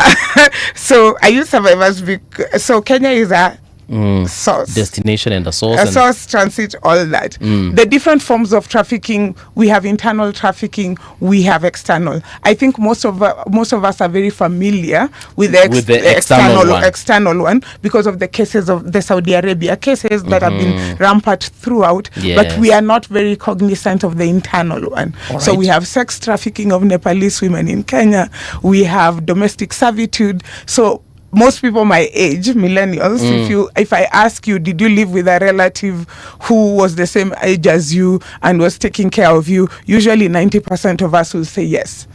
That person was trafficked.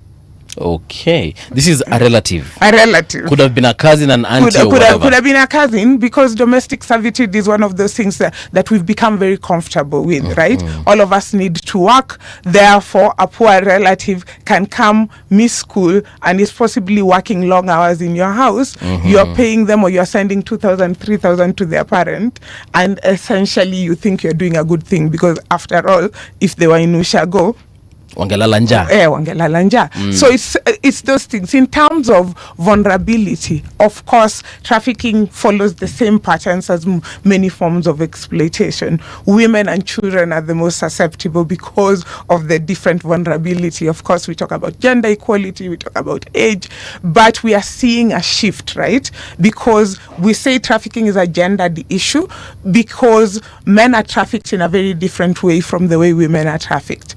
And because we are very comfortable with seeing women as survivors, it's very difficult to identify men as survivors.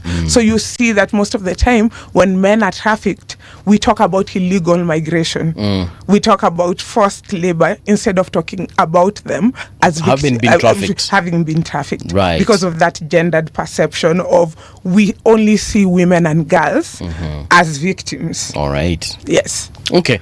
Now, again, still on that issue of domestic trafficking, you've mentioned Nepalese women. Yes. You didn't say Venezuelan women or any other country. I said Nepalese. Why Nepalese? What's so unique about this country? So we have a community. We have different communities, right, that exist. We also have, I'm saying Nepalese, but I'm also going to talk about Kenyan women being trafficked. I'll put that parallel, trafficked to India for sex trafficking. And the parallel is that when you have a community, we have an Asian community that probably is quite small. It's not as big. And essentially, those communities then export women. So women are exported, they come here. There's been several cases. They are lied to that they're coming to work in spas or they're coming to work in different places, and then they're trafficked into clubs for sex trafficking. I heard of something, but this is way back, about maybe more than like 5 years ago. Yeah. It happened in Mombasa. Yes, or Mombasa. At least the coast. Yes. Where these ladies were told they were coming to work in the hospitality industry, the spa now, only for them to end up in this house where they were being used for sex and they were not even getting paid for it. They were not getting paid. Wow. So, and that's the same. We have so many Kenyans who travel to India. Yeah. So one of the things that has happened is that we have a huge community in India. Then what happens? Essentially, then women are trafficked to India. Kenyan women are trafficked to India for sex. So there's a pattern. I always say that with trafficking, it's a systemic issue. Most of us focus on when it's happened, and then we are shocked because it's an extreme form of exploitation. But the reality is, if you just look at the patterns, it's easy to notice that people are going to be trafficked eventually. Yeah, BBC had an expose actually on specifically Kenyan women in India. Yes. Do you have also women from other African countries or even other countries, even if they're not Africans? We do. We have in India specifically. In India, yes. We also have West African women in India. And most of them are serving like the black community that is in India that, are buying sex. Yes. And when they are, is it that they do not know, maybe they're told you're going to study, are they told they're going for work? What is the lie they fall for? Or do they actually know that, look, unaenda kukua a sex worker? They don't. So the thing about trafficking is that you are lied to. So for us, the legal definition of trafficking is that if you have to have three things. You have to have the act, the means, and the purpose. Yes. The act is you're probably recruited or someone tells you this is happening. The means is that they lie to you. So I come to you and I tell you there's work in the US. So it's very easy for us to, because of class, it's very easy for us to say, why didn't you think, right? But right now, if a close friend of yours comes to you and tells you there's a deal in the US, you're going to you're going to do a podcast. It's the same thing, right? Yes. It's the same thing. You're told you're going to do this. You get there. It's the opposite of what you believed. There's an assumption that there's great awareness, of this issue, right? Okay. So that if people by now, people should have known. And that's like blaming the victims, right? Blaming the people that are going through this, assuming that they have that specific knowledge. Yet we are the same Kenyans who, just getting to the airport, is an excitement, right? True. You're taking pictures. Kwaheri Kenya is a thing, right? Yes. All these things are things that perpetuate a very specific narrative about out there being better than here. There's a certain story I read in the newspapers a while back, perhaps over a decade ago. And this story was about this lady who met a German online. They fell in love. And then this man told him after a very long period of dating online. So they dated online for almost like several months, perhaps even a year plus. So this guy told him one time, guess what, I'm coming to Kenya and I want to marry you. So the guy came, they even had a ceremony, and then he told the family of this girl, I'm taking her back to Germany. Only for her to end up as a sex slave in one of his houses. How common is that? It's common. It happens, and it's not just in Kenya also. It happens all over the world. So it's not just in Kenya. This is not something that is unique to Kenya. I think also right now there have been a lot of cases of this coming, Kenyans being recruited to go to Myanmar into the scamming compounds and all that. And that has shifted, right? Because in the past, if you are going to Myanmar, or if we've already decided that if people are going to Saudi Arabia, they're going to be exploited, right? So if you hear a different country, it doesn't, and this is why it doesn't ring any bell, because instead of studying what trafficking is, we are associating the narrative to very specific things. We say trafficking is women going to Saudi Arabia, right? Yes. Or people going to the Middle East. Okay. So if someone comes to you with an offer, you don't have an objective analysis of this could possibly happen to me. Then so now, how do you know, Sophie, that this could be a scam, this could be a trafficking situation? I could actually end up as a sex slave, or I could end up as God knows what in Myanmar. So one, there are certain things about job offers, right? I think we are not a culture that we don't have a culture of reading contracts. Like even just the contract that people are given here, I've realized as someone who now has employed people, one of the things that I do is actually bring someone to take someone through, like clause by clause, to explain their contract. If you ask many Kenyans right now if they understand their employment contract, you leave alone any contract of going to Saudi Arabia. Yes. Just your current contract. Have you looked at it? Ask them if they have a contract. Yeah, if you have let's start with, do you have a contract? Yeah. Do you understand the clauses that are in that contract? Do you understand like the legal implications? And in case something goes wrong, how are you protected? Yes.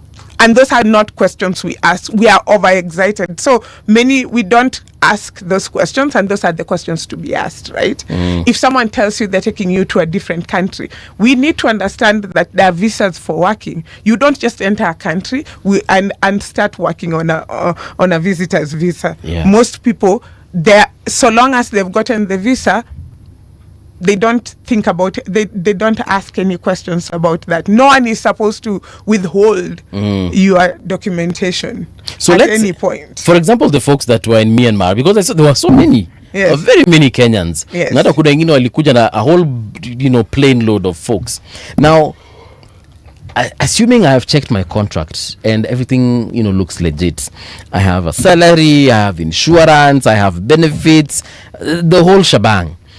Only for me to land in Myanmar, alafu najipata niko. You're still here's the thing, is that it's possible for you to have all those things and still be trafficked. Exactly. At that point now, even those scammers know. At that point, the question now is, we come to, what can your government do for you?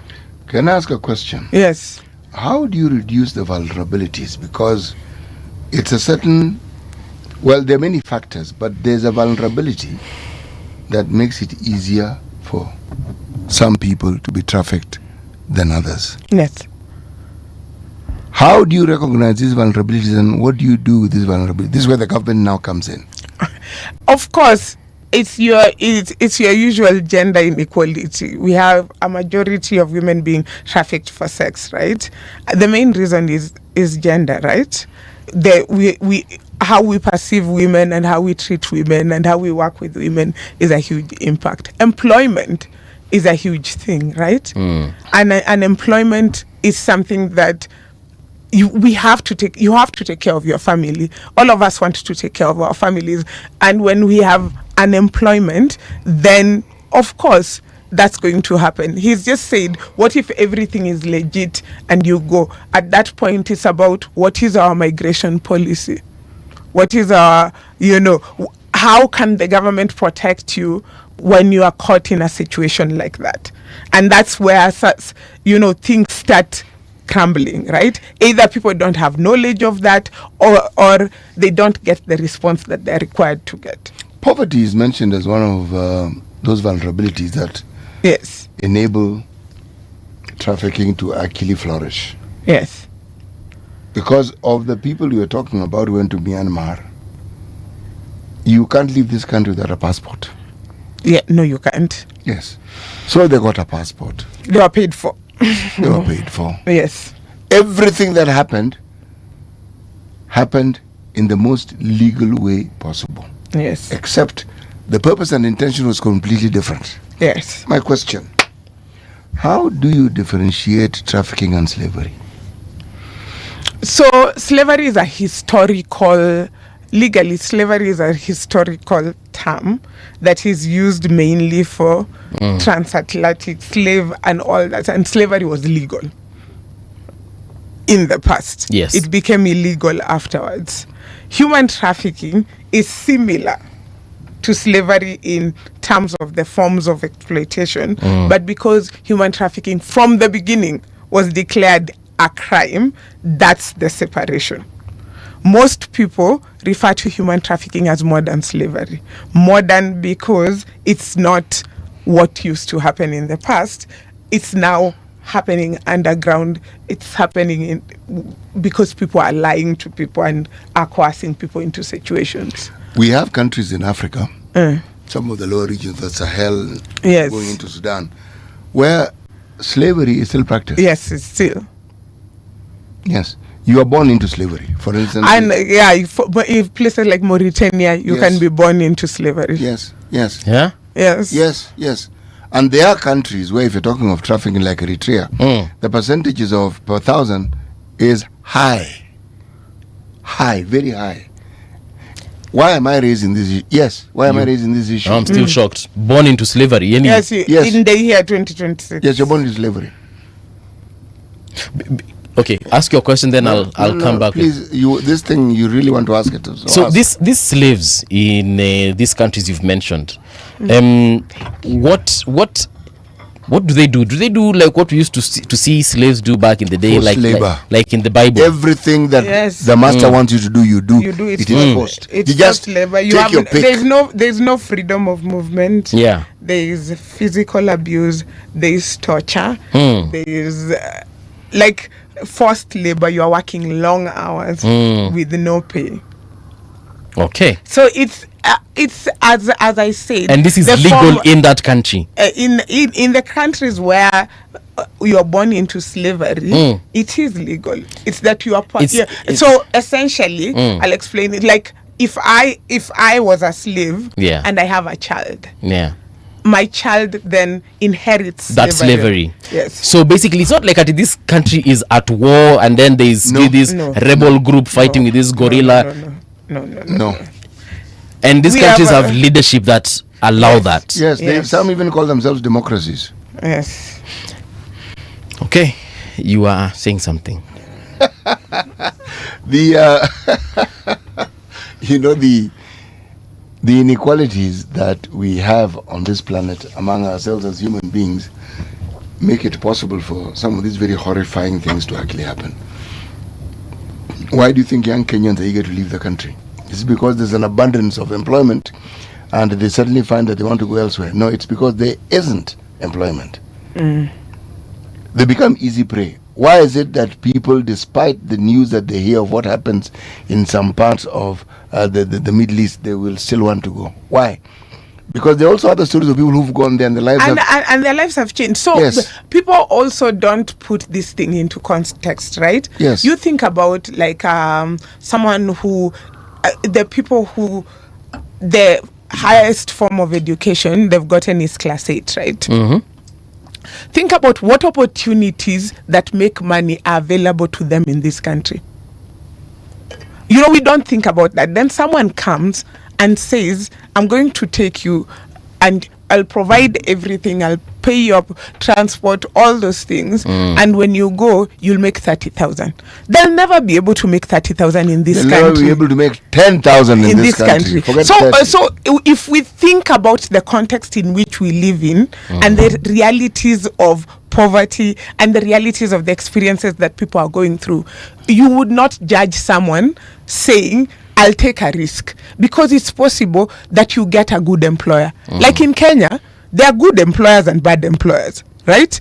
If someone is working as a domestic worker in Kenya, there's a possibility they will get a good employer or a bad employer. If they get a good employer, you see the transformation in their lives. In Kenya, let's not even talk about anywhere else. You see the transformation in their life is similar. There are different stories. There are people who have gotten good employers, who've paid them well, who've helped educate their siblings back home. And now you hear stories of, you know, mtoto wa so and so built their mother a house because they went to Saudi Arabia. Actually, you're right, because yesterday I watched someone from the Middle East take his house help all the way back to her country of Philippines, to their you know, Shago in Manila, did shopping for her family, bought them all these goodies. It was now over the Christmas period. Bought them goodies for Christmas, even spent Christmas with them, and then after Christmas flew back and wakaendelea na kazi kama kawaida. So there are some success stories, like some really success Actually, stories. there are many. There are many success stories. Are they the majority? And also the risk. It's that people, I think, so long as we think people are making irrational decisions for migration, we are wrong. People are making rational decisions, very, very rational decisions, because you are choosing between dying of poverty in your country, which is real. If you say no to this opportunity, it is real. You will say here in poverty you won't get 1, 2, 3 things. If you go, there's a possibility, 30% possibility, you could get someone who treats you well.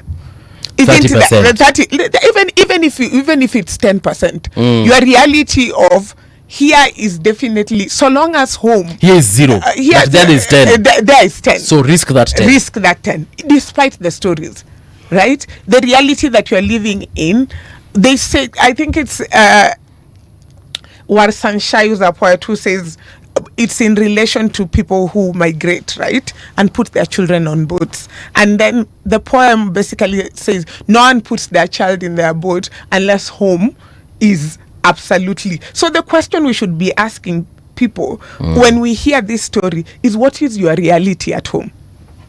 What is your reality? And that reality is what is driving people to migrate.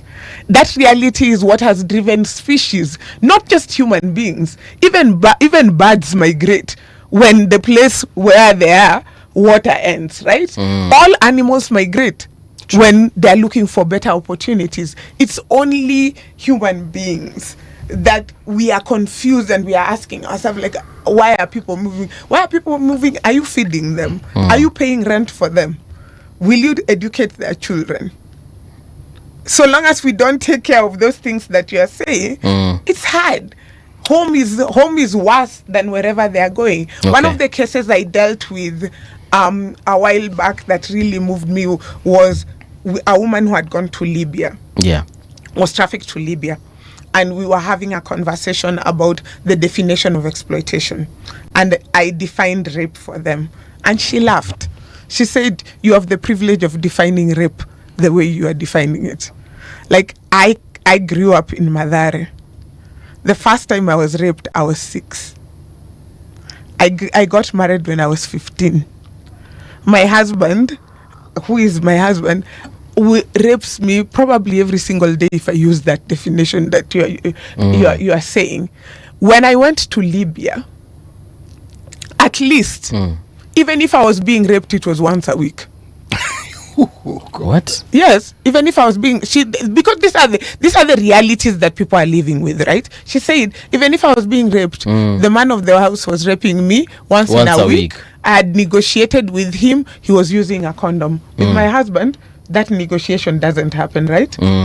She said, while I wasn't paid the amount of money that I deserve, they told me they would pay me 30K, but they paid me 20K.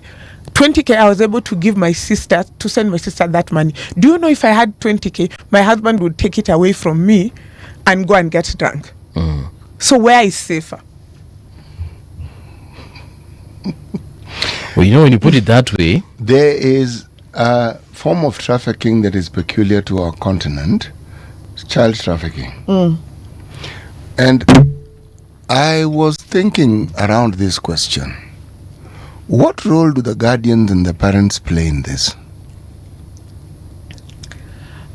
We all, again, the role of the guardian is to protect the child, right? Yes. But let's think about the situation of that guardian. We had case, like if you look at our roads, I think it's reduced a bit. If you look at our roads, and BBC also did a documentary on this. Our roads are in Kenyan roads. Kenyan roads. There are beggars on the streets. Yeah. Most of them are people with disabilities, right? Yes. And most of them are actually Tanzanians. And I remember I've heard people say that. How true is it? It is very true. How do we know it is true? Because I've dealt with those cases, and there's even been documentaries on it. So when I dealt with the Tanzanian case, it was quite interesting because when we repatriated, we tried to repatriate 2 children. We had worked with them, we had done all this, found their parents, brought their parents all the way from Tanzania to here. And their parents, in front of the court, rejected those children. These are their parents? Yes. How old were these kids? Parents? Yes. How old were these children? I think one was 14, the other one was 15. Okay. Like, these are people with children with permanent disability. It means that their parents are going to have to take care of them full time, right? Full time. Like, this is full time care work. You're not. This is a child. You can't do anything else. This is a child who's never going to become a worker. Is never going to become productive. It's probably never going to give you grandchildren. All the markers of success that we say are part of us. So when you ask guardian, yes, legally, guardians are supposed to do X, Y, Z. But the reality is, what are the systems? For example, a child who has a disability, what are the social protection system in a country in Africa that have the capacity of taking care of that child, of making sure that our parent is not holding that huge a burden by themselves? And as we ponder on that question, I want to go back to the court when the parents denied their children. Yes. And they said the reason they are denying them is they said they don't have the capacity to take care of them. They basically even said, look at you've been taking care of them for a few months. They look better. They said that one of the parents said, I have this is the 3rd child with disability that I have. When they were on the streets, at least the child was bringing me 10,000 shillings a month. This is 10,000 Kenyan shillings. Yes. Please just pause, Sophie. Do I hear you to be saying that these children who have disabilities, the profession to which they have been trafficked into is begging, meaning it's a business? It's a business. It's a business. That is their career. So it's a business. And there are people who organize this business. Yes, the people organize this. Oh, the documentary. Okay, maybe one of the documentaries she's talking about, which I also watched. It was done by a Kenyan media house. I can't remember which one it was, but Walile, and this we're talking about. I saw this documentary probably very many years ago, over 5, perhaps even 10 years ago. These children are brought into the streets early in the morning. Yes, at the crack of dawn with border borders. Yes. Ile niliona they were being brought with it was like a Toyota Noah, so waliletwa ikafunguliwa and very many people poured out of that vehicle. Now these disabled individuals, they poured out of this vehicle and everyone was now designated to their own street. They were stationed. Sasa kuna wa Koinange Street, kuna wa Moi Avenue, kuna wa Harambe, kuna wa God knows which other street. And not just in the CBD, even outside the CBD. So there are others who are stationed in places like Parklands, others are taken to a place like Westlands. Well, even in Kilimani, even on Kilimani. On Riverside, just at the corner where SBM is, if you observe very carefully, yes. At that intersection, there's quite a number of them there. And then in the evening, when now the sun has gone down, the same vehicle or a different one that they designated at the time, Kujia, collect all of them, and they were being followed by these journalists, and you could see we are nachukuliwa, and then the money they have, and actually sometimes even during the day someone comes to collect kwa sababu kikapu imejaa inakuwa emptied, anarudishiwa, start again. And these folks, like she's saying, collect a lot of money. A lot is what? It depends on the station. I can't remember the figures, but people can you can collect up to 10K a day. Now do that times a week, times a month. Do that in a year. No, I'm beginning times the number of children. And then of course, it's a proper business, and that's the thing about like trafficking, is that it's a business, right? There's an economic value to someone being trafficked. So if someone is trafficked for sex, there's an economic value to it. If someone is trafficked for labor, it means that there's an economic value, right? You would have spent, if your business is making 100,000 a month, if you pay your worker 40,000, you make 60,000 less. If you force your worker to work, you make 100,000. So once we start, I'm just saying, once we start looking at it, and it's just a pattern of how we've created our world, right? It's that we really don't value labor. We don't want to pay for labor. We don't think about human beings in general. And as I said, we also want to police things like migration and make it a security issue when it's supposed to be a social issue. Right. Sometimes we will see these beggars in the streets being pulled, and especially those ones who are living with a disability. You see them being pulled or pushed by someone who's very well able-bodied. Huyu jamaa ako sawa. Huyu unaona akiingia kwa shamba anaweza lima aneka by himself or herself. So I once asked one of those folks, huyu ni nani kwako? The person now being pushed. Nani kwako? Akaniambia, my mother. Nikamuuliza, you look like you're able-bodied. You look like you're strong enough. You want to tell me that you can't find work, that you can actually work, get money, and feed your mother? Do you know that guy just walked away? Kwanza, he clicked. No, the thing is, if that person works and leaves their mother, they still have to do two kazimbili. They have to take care of their mother and still work to provide. Again, as I said, people are making very rational decisions based on their circumstances. So he looks at the circumstances of his mother and realizes this is an economic resource. Yes. And it's an economic resource, and my mother is a burden currently. Please remember that my mother is a burden. I don't have work, right? It's not like we have a social protection system that takes care of people with disability, right? And people with disability, like, it's real. The amount of money that is required to take care of a person with disability, if the government is not providing any anything, it's a lot. So he's just making the decision of, I can make 10,000 shillings, I can make 5,000 shillings in a day. And while I'm making it, I'm still taking care of my mother. I'm sure my mother is fine. Now, we've been asking the government to crack down on these people who are scamming Kenyans out and trafficking them. What really can the government do to ensure that trafficking levels are not as high as they are today? Do they scan people at the airport before they leave?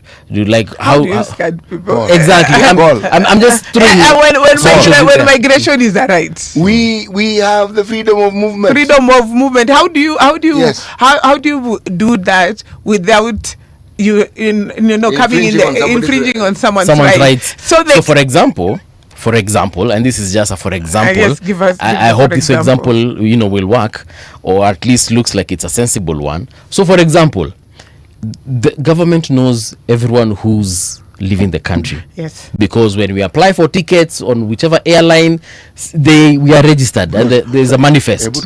Passport kwanza.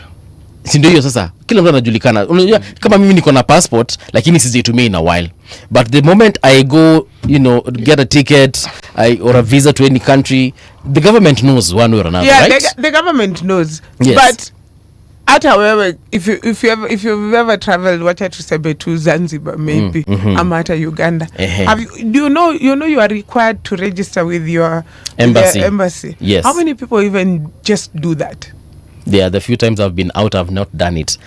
But so the thing is, this is a situation that requires both the government and you and us to participate. And both hizi systems zote mbili, as people, we are really people who don't trust government for a good reason. Yes. It's never been there we feel like it's never been there for us. It has failed us so many times. It has failed us so many times. So there's also that fear when you are saying what is the government supposed to do. One, right now the government is promoting labor migration. Right? It is promoting labor migration. They are trying to work on systems. The most important thing is that we put a system where if you migrate, the government has the ability to protect you if you get into any trouble. Because the reality is, even with all your legal documents, you could still get into trouble. And what does government support look like, right? If you're in a foreign country, is that one, if I lose my documents, the government has the ability to provide documents for me, a new passport, so that I'm in that country legally, right? Or I have identification documents in a foreign country, which you need. That's one. Two, if I'm in distress, the government is supposed to be able to respond and work with other governments so that they take me out of the situation. Three, the government should be able to provide a ticket and a way for me to exit that situation. Yes. If I'm a trafficking survivor, I have rights to protection, to support, all those things, and for the government to hold accountable anybody who did this. All these things are good on paper. The question is, how do we bring some of these things to life?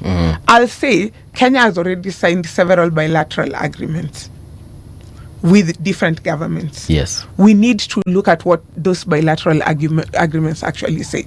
What protections are there for workers who are traveling to Germany? Because right now the latest one, I think, is the Germany one, right? People are going to travel to Germany. Most people who go to Germany are not going to think that it's possible for them to be trafficked, right? So the question is, what bilateral agreement have we signed? Are those bilateral agreements public? Do we know what protection mechanisms are there? Can we be able to demand for them, and can they be able to work? And I don't think many of us are even engaging with the system enough to understand what works and what doesn't work. Yeah. The reason I was saying what Gava can do, right now, for example, we have a lot of TV stations, radio stations, and newspapers. We have social media spaces.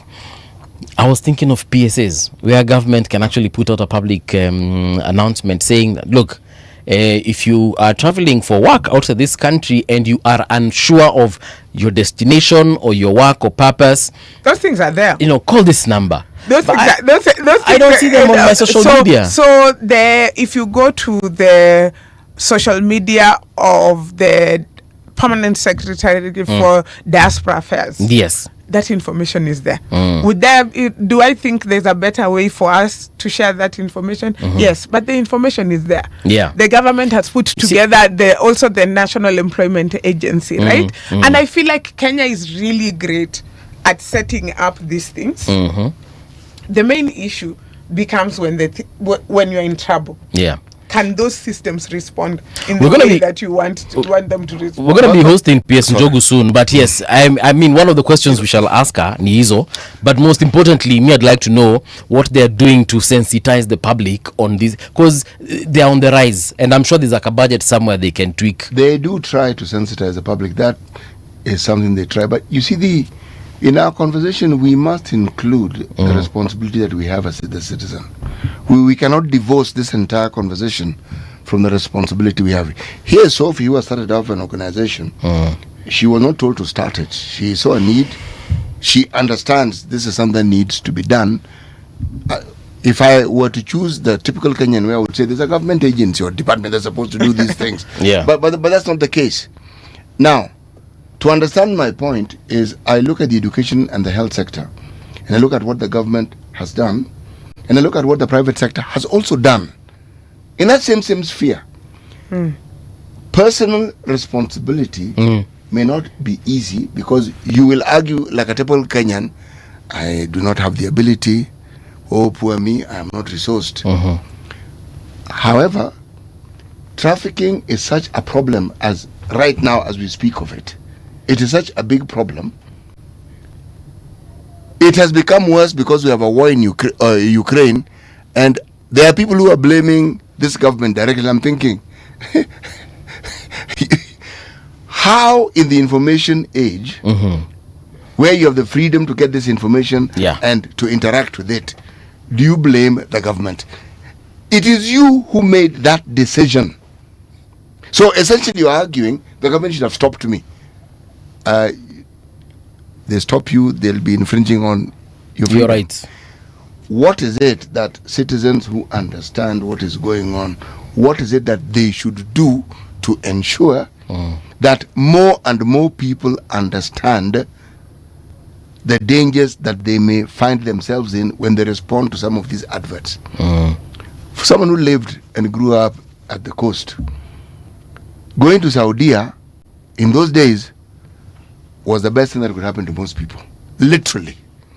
I was a school teacher. I knew people who went, I saw their lives change. I saw. So this is not me being told. I saw the lives of parents being told. Then something happened. This is a long time ago, in the previous century. People who previously never went to Saudi started going. They were from Bangladesh. Yeah. They required less maintenance than Kenyans. They cost less. Yes. And that whole ecosystem changed. Yes. And it has continued to change and to change and to change. Now, how do citizens help other citizens? Why am I saying this?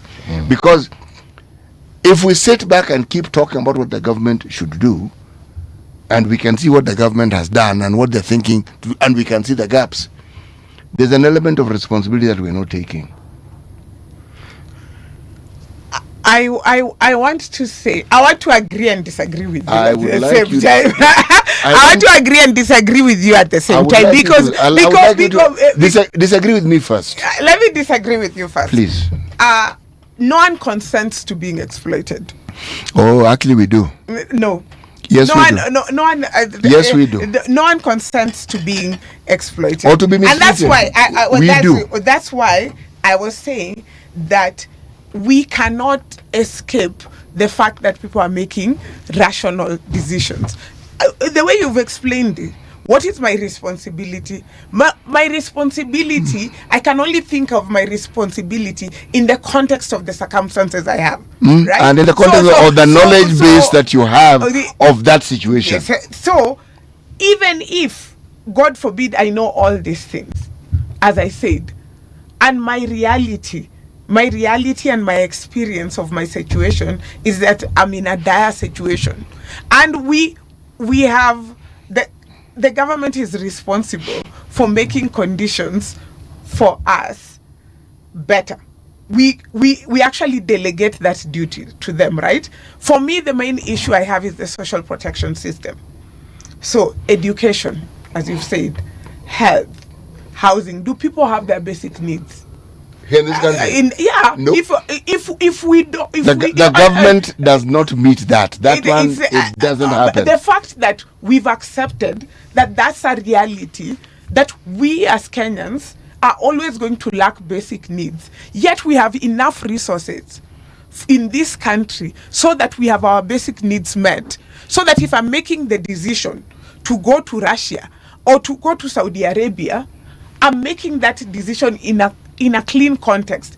I will agree then about personal responsibility. But the reality is that so long as the circumstances are not right, people are always going to be prone to being tricked. So long as we don't change the system, right? We don't change the system. I tell people trafficking is everywhere, right? The clothes you're wearing, the phone you have, like this equipment, all these things are as a result of some slave somewhere laboring so that you have it. We have a whole economic system built on forced labor. And we accepted that forced labor is going to be the way that we produce our things. Many of us, even when we are in a position to pay our house helps well, we do not pay them.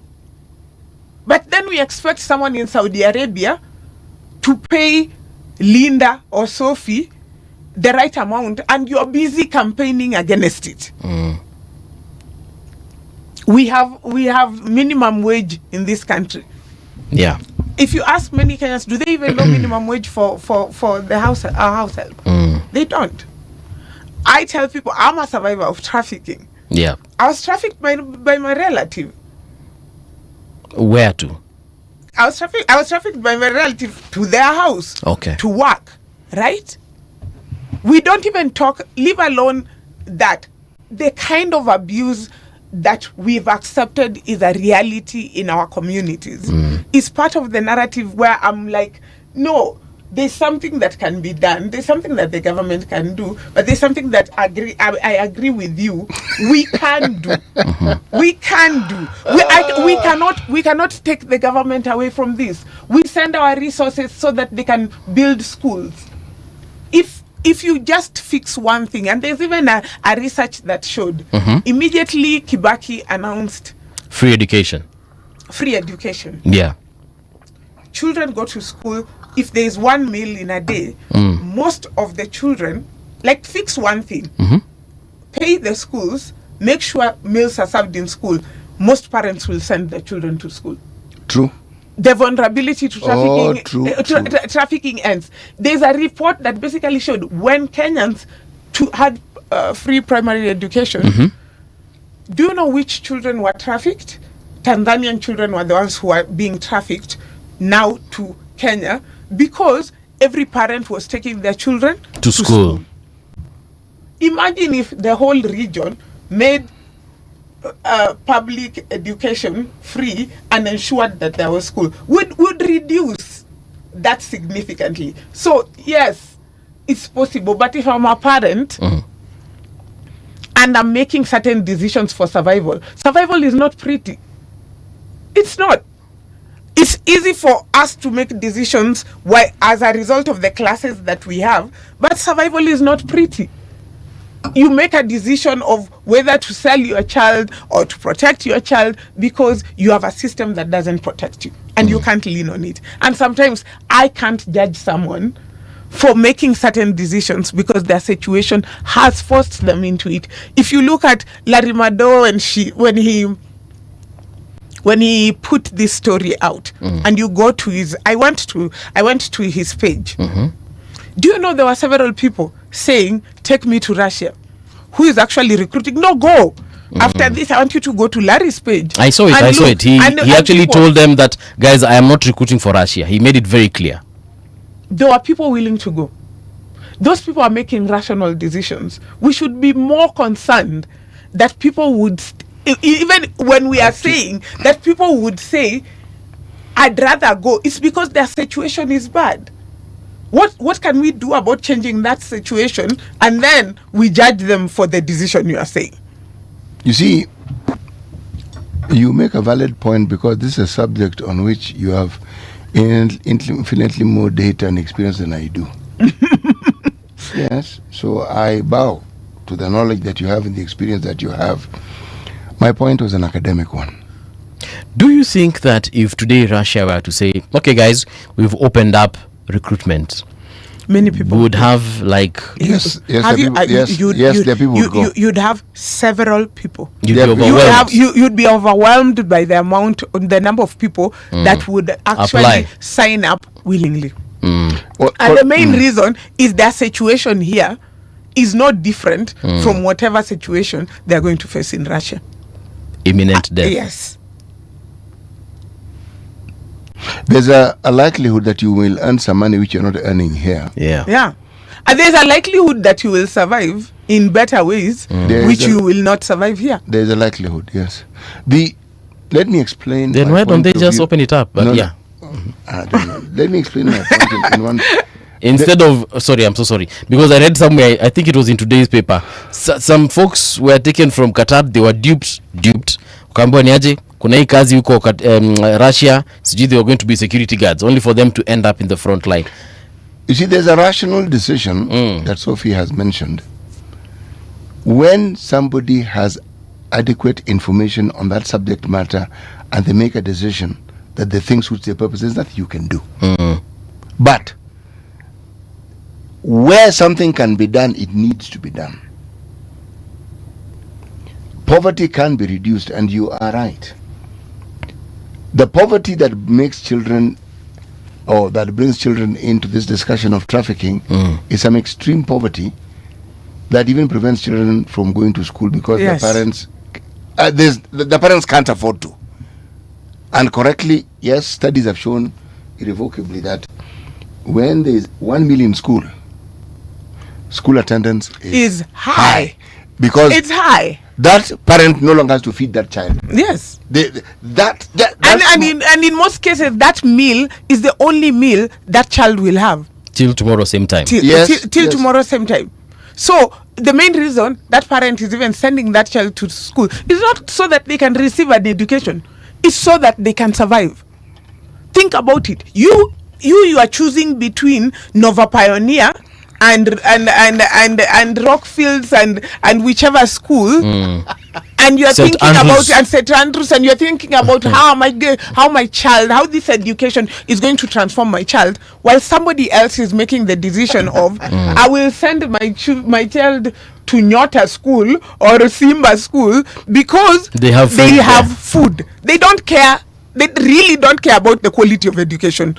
You only think about the quality of education after you've taken care of basic needs.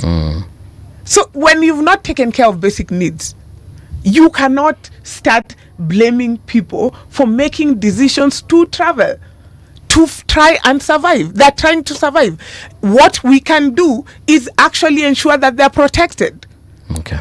Migration should not be a crime, and migration should not be dangerous. We have several people, like you see how people with wonderful passports roam around the world. Have you ever seen Americans and the EU citizens roam around? They can wake up tomorrow and decide they want to go to Thailand. They go to Thailand. Why? Because their passport allows them to travel and protects them. The question is, why is carrying a Kenyan passport not as not something that can protect you? That's the question that we're not asking. You want to put that on the individual. It's not okay. If someone is holding a gun, is that the time for you to start telling me how I should have made a better decision? There's a family somewhere here in Kenya, I'm forgetting from which region. Also, they have someone who died again outside this country, across the oceans. I can't remember on which continent, but that individual, I think it is in India. That family has been fundraising for the last almost 4 months to repatriate the body. Yes.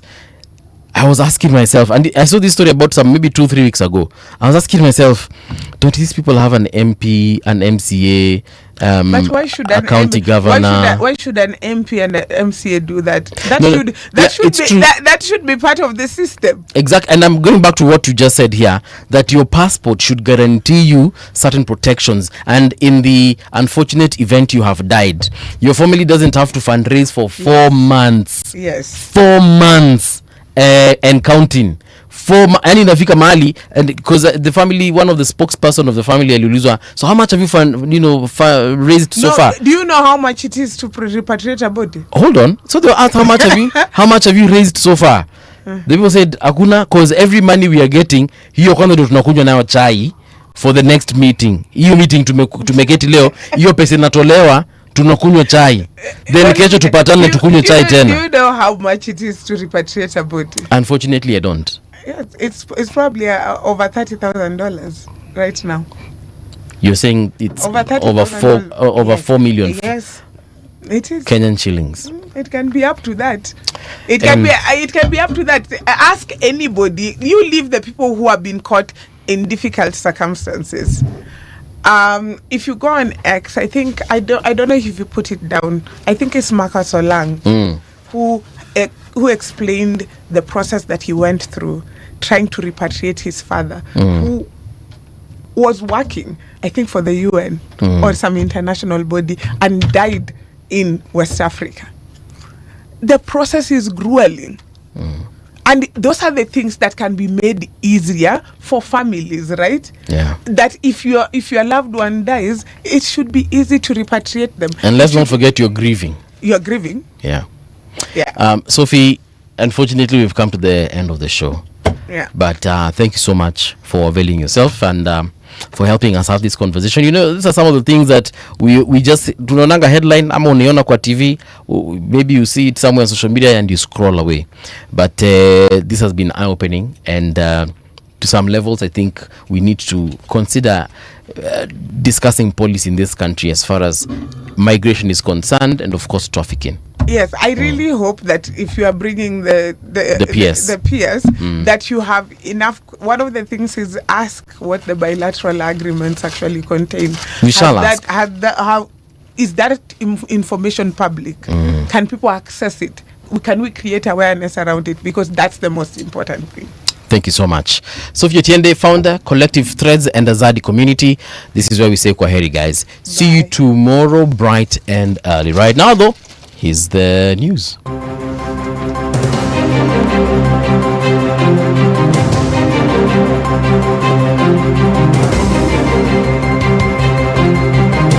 This is the Radio Generation News. Good morning.